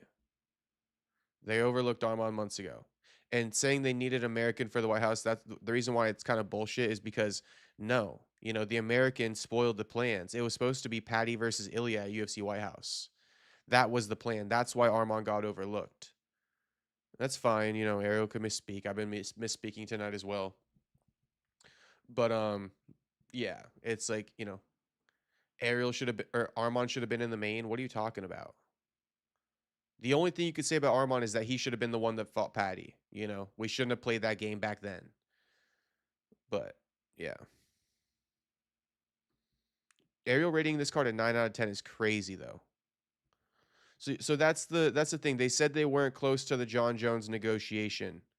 Never got close, though, and it wasn't the fight that fell off. So speaking of not the fight that fell off, let's almost wrap up this topic.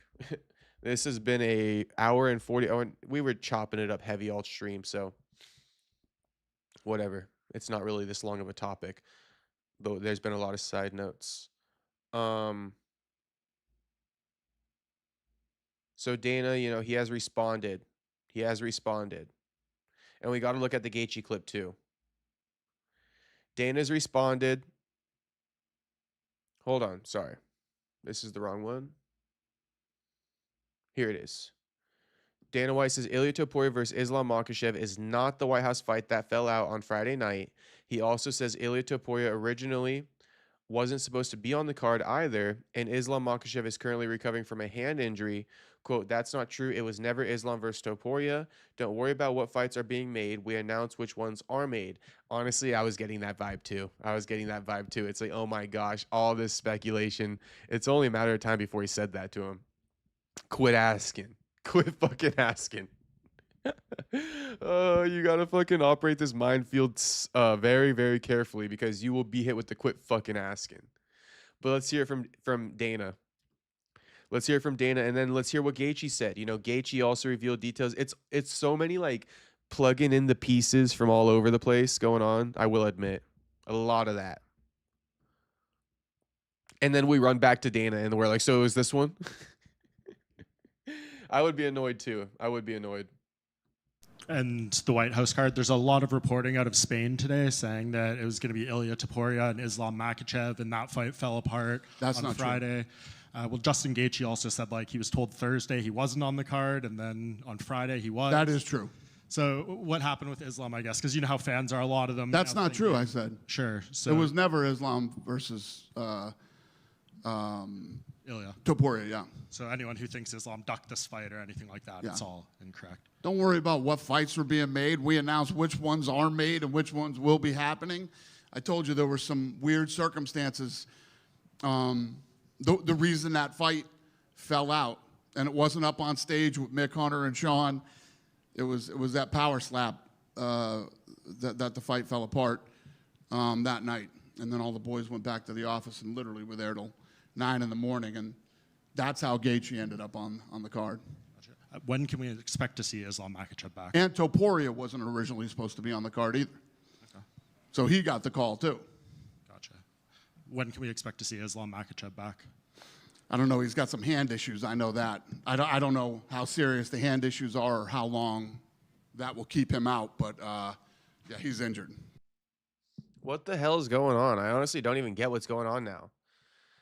Topuria wasn't supposed to be on the card. Gaethje wasn't supposed to be on the card. That was like a shoe-in. Like, that was the most obvious fight to book on the card. That's the one everybody assumed. And like and how did this one come together last of all things? This is the one that came together last. This was the most obvious one to book. Gaethje versus Topuria is literally the most obvious one to book. I thought, you know, that was the most guaranteed. I even spoke to the fighters and stuff, speaking on the stream. We were speaking as if, like, without a shadow of a doubt, the only guarantee on UFC White House was Gaethje versus Ilia. Turns out, you know, this one wasn't supposed to be on here. It got done at the final minute. Well, if this one wasn't supposed to be on here and it got done at the final minute, then which one was? Don't tell me it's Kayla versus Amanda, bro. That dog shit ass fight. Dog shit. Probably was, bro. We don't got no other American champions but that. Not at heavyweight. Not at light heavyweight. We got a vacant champion at heavyweight or at light heavyweight right now. Not at middleweight. Not at welterweight. Not at lightweight. Right? Not at bantamweight. Not at flyweight. We literally got one other American champion aside from a Justin Gaethje, who's the interim champion, Kayla Harrison. Justin Gaethje, Ilia Topuria wasn't supposed to be on this card. Was it Kayla versus Amanda? I don't know, bro. Kayla's still recovering from her neck surgery, but I don't know. I just find it odd that they're saying the most obvious fight of all, in my opinion at least, during this whole buildup, the most obvious fight that was going to be on here of all of them was Ilia versus Gaethje. It was the most obvious one. It was the most obvious one. Now this is the one that got put together last. What the hell is going on here? AD is asking Jacob, should Nick Diaz make a comeback? Why not? Why not, AD? Why not? Against Vicente Luque, yes. Let's see how good he is. And then HT says, hell no, Nick Diaz beats JDM. Nick ain't beating any current welterweight fighter. Diaz has sloth, speed reaction, and striking. Diaz will get killed by the lowest welterweight fighter. Damn, HT. Well, then let's put him up against... Vicente Luque. HT goes, Dana White ain't going to admit it was the Ilia versus Islam fight that fell through. He's just making shit up as he speaks to the press. Well, look at that face right there. As I pan back up to his face, that looks like a guilty-ass face.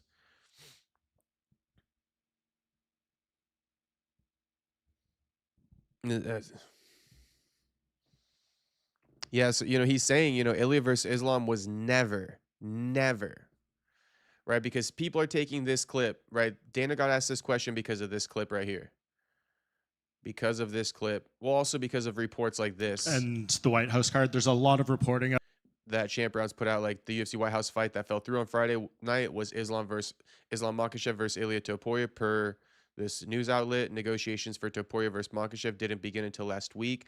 An agreement was eventually reached, and the fight was going to happen at the White House. On Friday night, the UFC was informed that Islam Makhachev would no longer be able to fight at the White House. Is that because of the hand injury?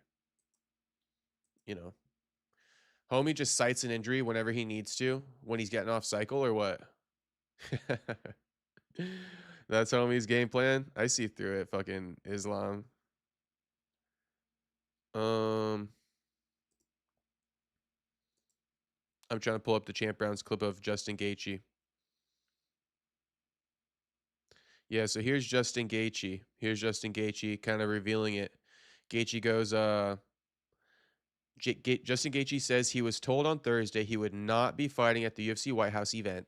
Then one day later on Friday, the UFC called and told him he might actually be on the card. 2 days ago, I got a call and they said, you're definitely not fighting on the White House card. So I was like, wow, really? cool. Okay. And then yesterday, I got a call and they said, you might hear something.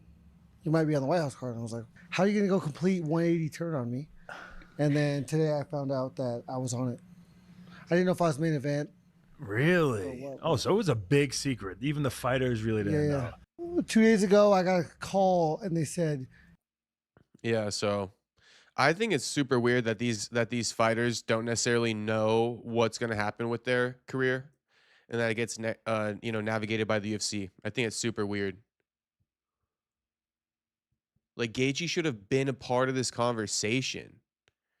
You know, they should have been directly, in talks with Gaethje, trying to work it out with him. But the reason why they don't do that necessarily is because then that gives power to the fighter.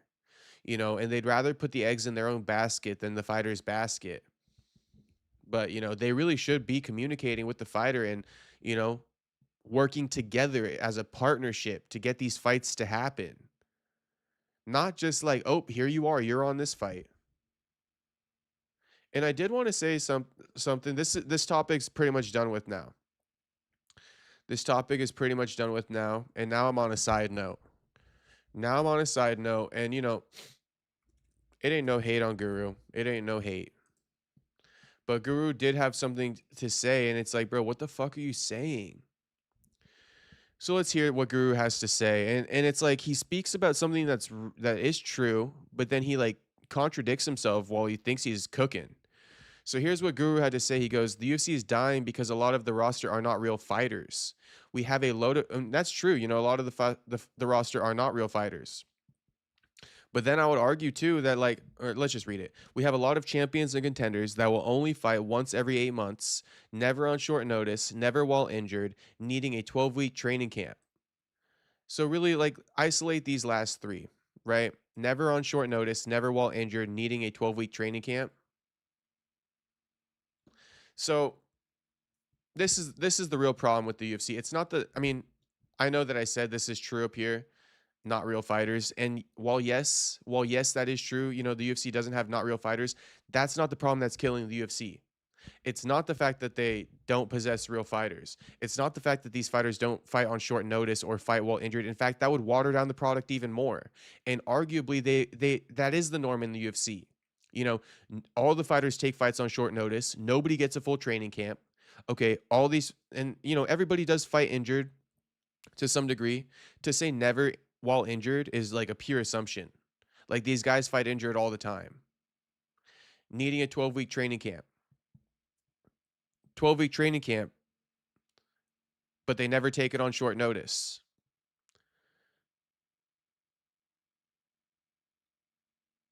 Hold on. Okay, never on short notice. Yes, they take fights on short notice. Needing a 12-week training camp. Nobody gets a 12-week training camp, bro. Like, no one gets one. Joaquin, he gets a 4-week training camp. His fight just got announced with Sean Brady, right? Actually, I think he gets an 8-week training camp. No, I think it's 4. It's the 25th of this month, is it not?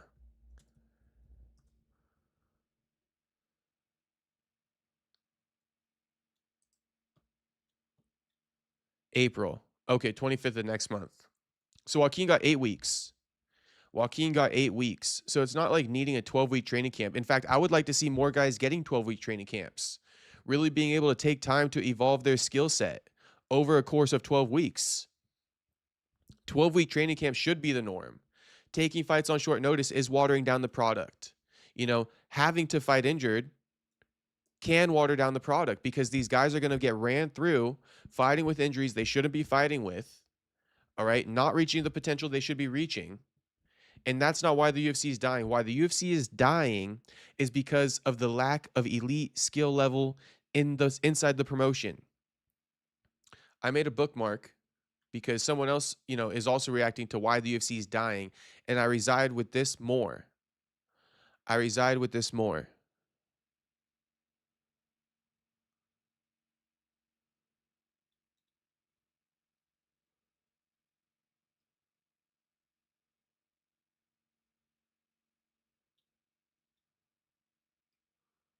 Damn, did I not bookmark it? I had to have.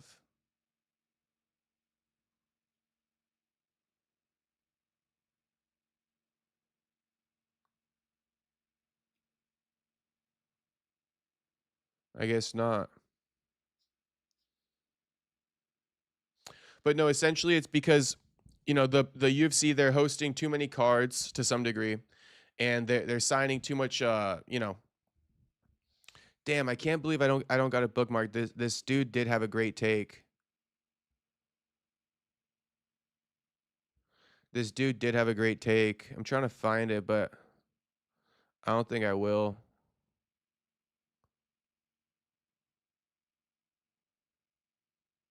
It's more so a lack of talent, though. It comes from a lack of talent. It comes from not giving these guys full training camps. That's what it comes from. You know, lack of talent, no full training camps. Um, you know, 16 fights or whatever it is every single weekend. I think that's what's ruining the sport. Because they're trying to meet the demand, you know, the quota, so to speak, and whether it waters down the product or not, they're trying to meet the quota. So if they promise, you know, as a part of the broadcast rights deal, we're going to have, you know, X amount of weeks where we're going to be airing content. They collect that money from the broadcast rights. Now they got to go ahead and give and deliver. Now that might mean, right, some events that aren't that good to meet the quota. In other words, you know, I mean, this is the issue in having quotas.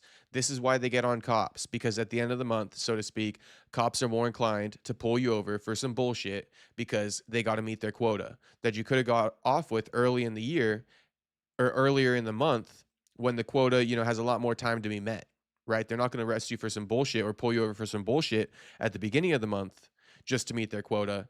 You know, that they're going to save those bullshit tickets for the end of the month. Give you another example. Weekly interviews per se, right? If you're going to promise, you know, people an interview every single week, well, then it is going to be watered down a little bit. And you do see that with Ariel's show. You know, if people ever wonder why are his guests like not as high profile as you would imagine, well, because he has, you know, guests on every single day. You know, so every week is one thing that could water it down, but every day is also going to water it down. So understand that, you know, having a show every week to fulfill one of your other masters, right? Because the UFC has two masters. It's the fans and it's the broadcast rights holders, right? And they first and foremost need to fulfill the broadcast rights holders, and then the fans come second. And I believe by fulfilling the broadcast rights holders obligations, that's what's watering down the sport. And like I said, not giving guys full fight camps, not giving guys 12-week fight camps. I don't like that. I think guys should be having longer fight camps. And, you know, I do think that the talent's not very good. Like, you're signing 4-2 guys, like 4-1 guys, like 6-1 guys. This is not UFC level. You cannot be UFC level after 7 fights. Alex Pereira is an anomaly. So that's what I would say is, like, you're signing these very green guys. And, you know, everything else I already mentioned. Now, I don't really have it in me to go over it again. So that was a little side note. I didn't really have that prepared, but that is my reaction to MMA Guru's post.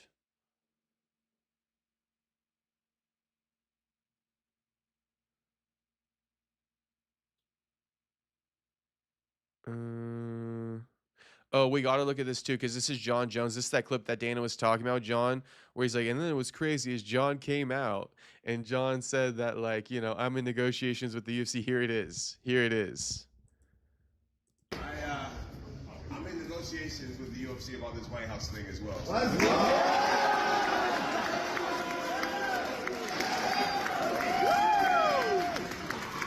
Look at him walking up and down. Look at him cheesing. This is the goofiest shit I ever seen. This is some high-level goofy shit. Very, very, very proud American, and I cannot wait to represent one more time. We'll see what happens. I'm in negotiations with the UFC about this White House thing as well.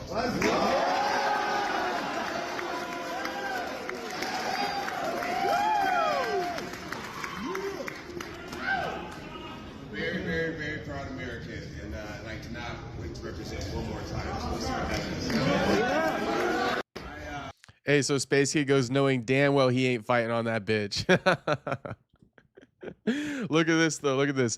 He goes, so the caption, ACD captioned this post perfectly, but he goes, Jon Jones. Oh no, wait, what the fuck? ACD quote tweeted this post. ACD said this. Bro, I hate these guys who delete their shit. I tried to pull something up old and homie deleted it. But he basically said Jon Jones is a massive attention whore. Like a massive attention whore. But he deleted it, so now I can't show you guys. But I'll tell you guys. That's what he said. Jon Jones is a massive attention whore. What a pussy, bro. Deleted it because he's talking shit. Who cares? Talk your shit, homie. Don't be scary. Oh, here it is. Here it is. Okay, I take it back. I take it back, ACD. My bad. But ACD goes, bro, this man is the biggest attention seeker I've ever seen in my life. And it's true. Now that you see this, bro, this man is the biggest attention seeker I've ever seen in my life. Let's watch it one more time. Look at him seeking attention as we speak. I'm in negotiations with the UFC about this White House thing as well.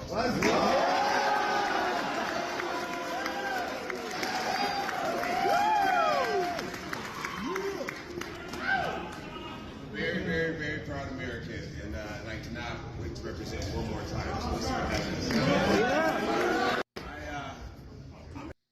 Okay.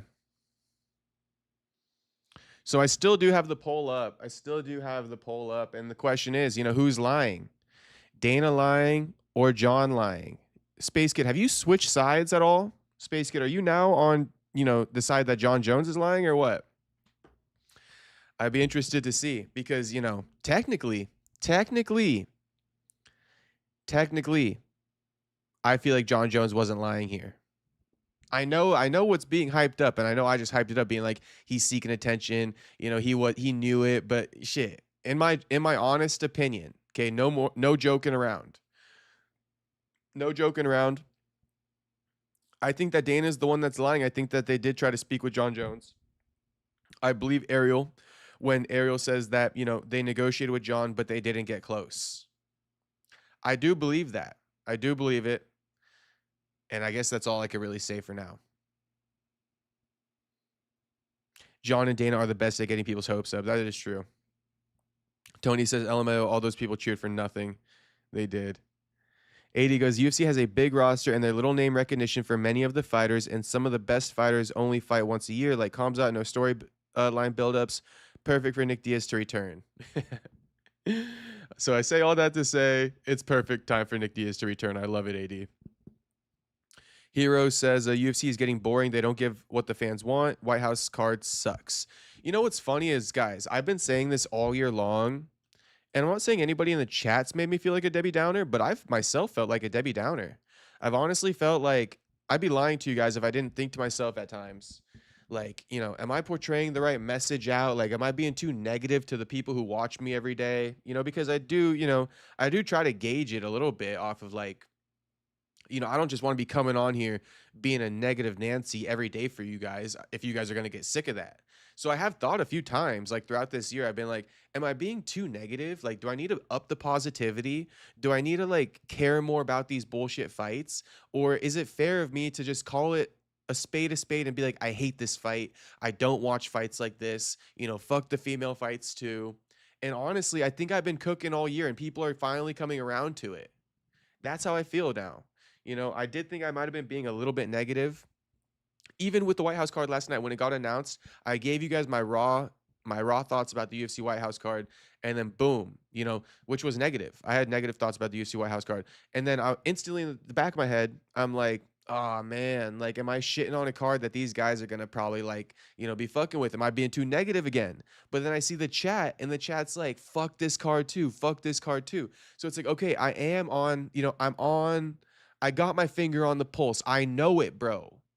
Shit, this is the sport that I love, bro. I ain't gonna just talk shit on it for no reason. I love this sport. This is the only sport I watch.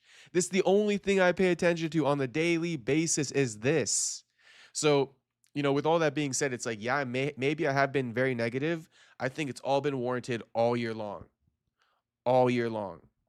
And while some of you guys may have been a bit more quiet or reserved about voicing your frustrations, I think now people are sick of it. I think now people are sick of it. And then Mystic says, just be authentic, man. That's what's best. Yes. And that's what I've been being. But I would be lying. This is the thing, right? I've been authentic. But I would be lying if it didn't cross my mind like, damn, am I being too negative? Still with the authenticity, am I being too negative? You know, there's a middle ground. You know, it's like be authentic, but you don't want to be a Debbie Downer. So I was trying to toe that line. But I think it's totally fine. I think it's totally fine. You know, I could be a Debbie Downer all I want. Anyway, controversy is going to sell any ways too. Yeah. If I disagree with the chat, it's actually better. It's actually better when I disagree with the chat. Because the chat does seem to be quiet more when everybody agrees with me. So it's not like don't get it twisted. I'm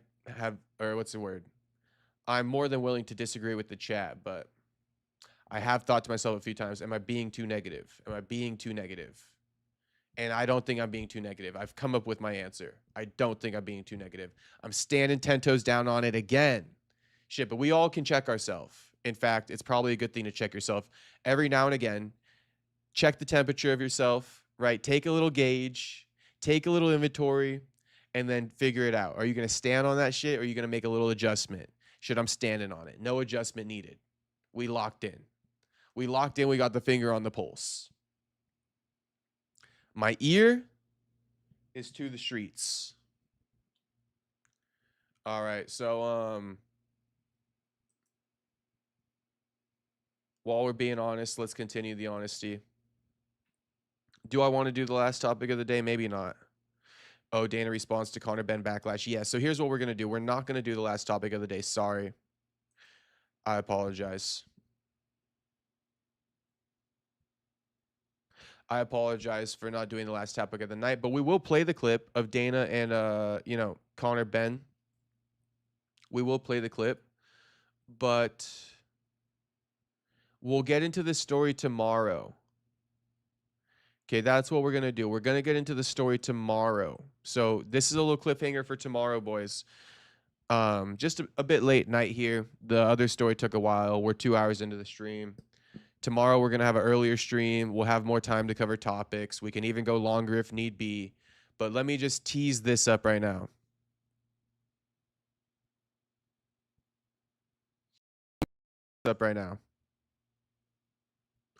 RG says, time to topic change, bro. Leave the White House and BF and GF, Dana and Jones.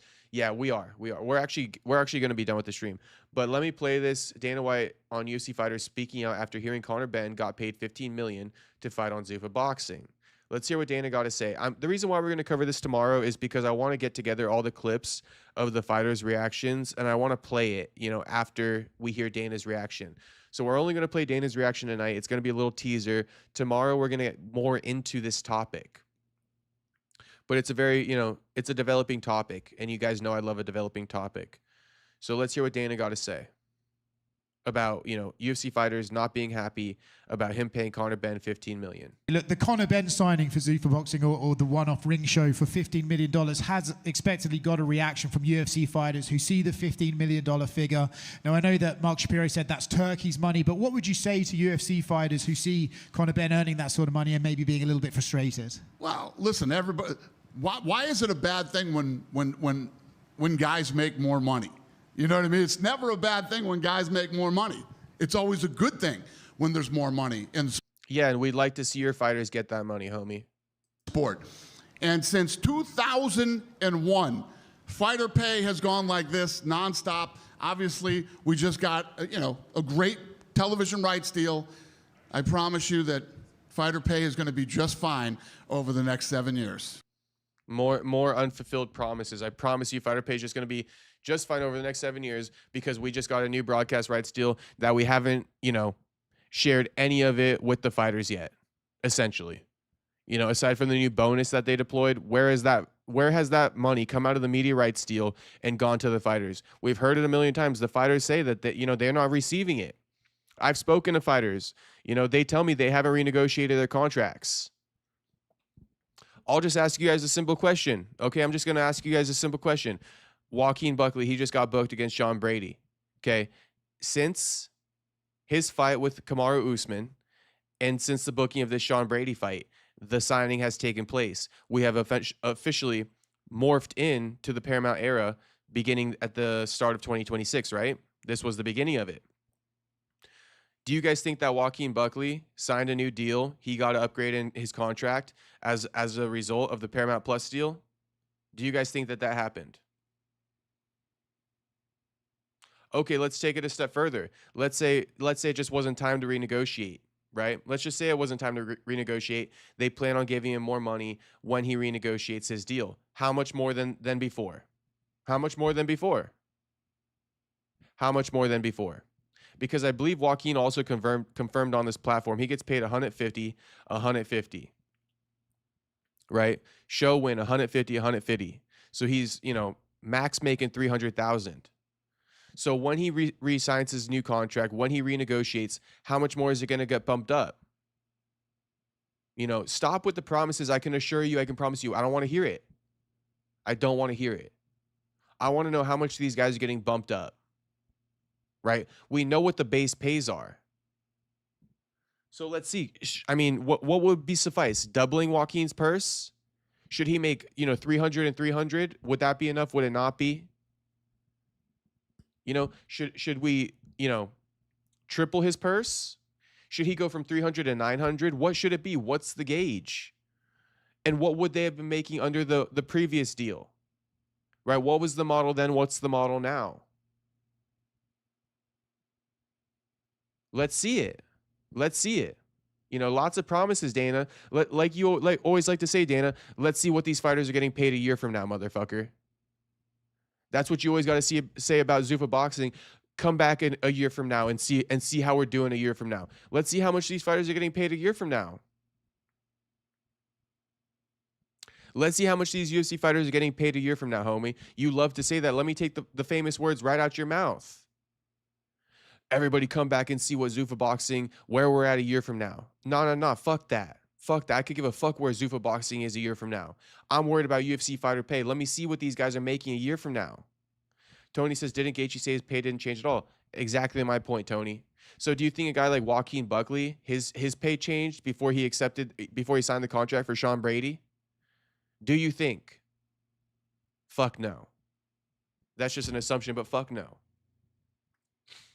Okay, fuck no. We can ask him when he comes on.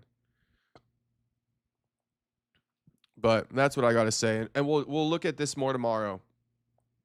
We will look at this more tomorrow. So that's the teaser. That is the teaser. It's 12:49 a.m. here. So I'm going to get to bed. Told you guys I went to bed at like 5 a.m. last night. So time for me to get some sleep. But shout out to you guys for watching. Much appreciated, actually. Thank you very much. And let me shout out the streets now. Everybody in the chat. Tony says, yeah, I think so too. Yeah.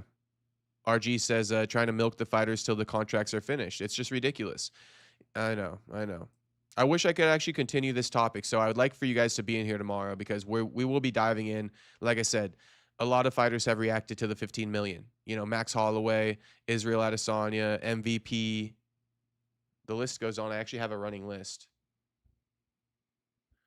Jacoby Smith spoke about it on our interview too. Aljamaid Sterling and Tom Aspinall. You know, so all these guys have spoke on this $15 million payday for Conor Benn. We're going to hear their reactions. We're going to hear what Dana had to say again. And yeah, tap in tomorrow, boys, for the conversation. Tony, shout out to you, homie. Thanks for watching. Peace out. RG, peace out, homie. Space Kid, Mystic Mac, AD Kid, or I already said Tony, Hero, HT, America First, Juice Man, Tyler Betts, Jew, Tony Sal, Perfecto, JP Money,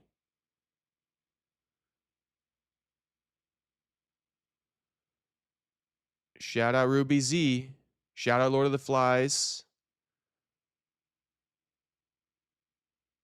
shout out C Mystic if I haven't said that one. Shout out to Nico Bellic and Shaw's. Shout out him. Shout out John Dong.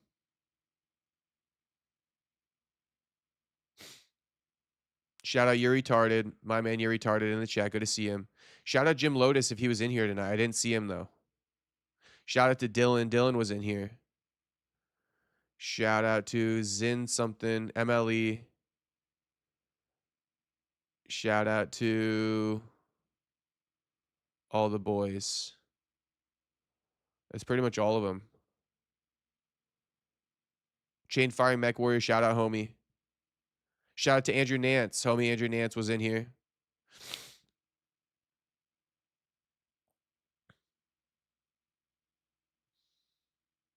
Kevin from Chicago. We could do a talk show tomorrow, Kevin.